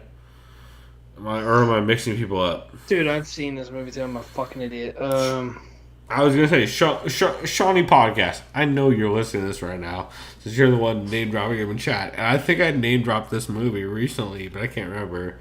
Billy Connolly, I mean, of course, Billy Connolly's been in a ton of stuff, but Billy Connolly is the dude in, it's the Son of the Father? That's not the name of it, is it? Omag? No.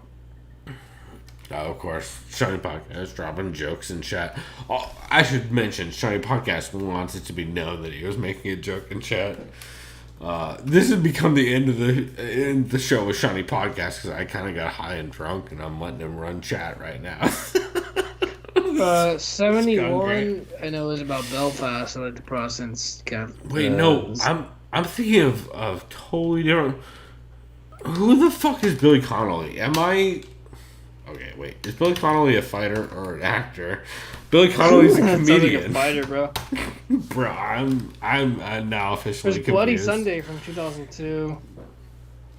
He's a Scottish comedian. Who the fuck am I thinking of? Okay, well, evidently, I'm an idiot. Who the fuck is the actor Connolly? Oh, wait. There's a Billy Connolly who's an actor also, right? Or is it Jennifer Connelly? Is that what I'm thinking of? Oh, that's embarrassing. I was thinking of a different movie. Okay, we're just gonna leave it at that. I'm so glad, Chris. I'm so glad you didn't get that reference because it's not an appropriate. It's not an appropriate reference. It's not a what? It's not an appropriate reference. I'll put it that way. Only people. I feel like this is a Dan Tom reference. That only Dan Tom. So. Okay, wait. I think I actually do know. Okay, I think I know Billy Connolly actually from comedy shit because of Doug Stanhope. Actually, weirdly enough, I was thinking Jennifer Connelly in a movie that we will not discuss that I just made the noise for. Anyway, Chris, let's please get out of here before we talk about this. Absolute fucking dime piece. Absolutely, she is, and you should definitely watch movies she's in. And I definitely especially if you were a young kid and you remember The Rocketeer, you definitely fell in love with her. Yeah. Never mind. Okay, I'm not gonna. Okay, let's get out of here. Chris, you have anything else to add before we go? Everyone's like, add Jennifer Connelly to your spank bank. And Oh, you. Okay, we're gone. I love you guys. Sorry. Everybody's the best. Thank you, Shawty, for dropping in and saving us. Apologies to everyone, including Jennifer Connelly. We love you. Please don't. And I guess until next time, y'all, go do something decadent and leave poor Jennifer Connelly alone. We'll go do something That should decadent. be fine. What? So stupid.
Liked by the sound of violence.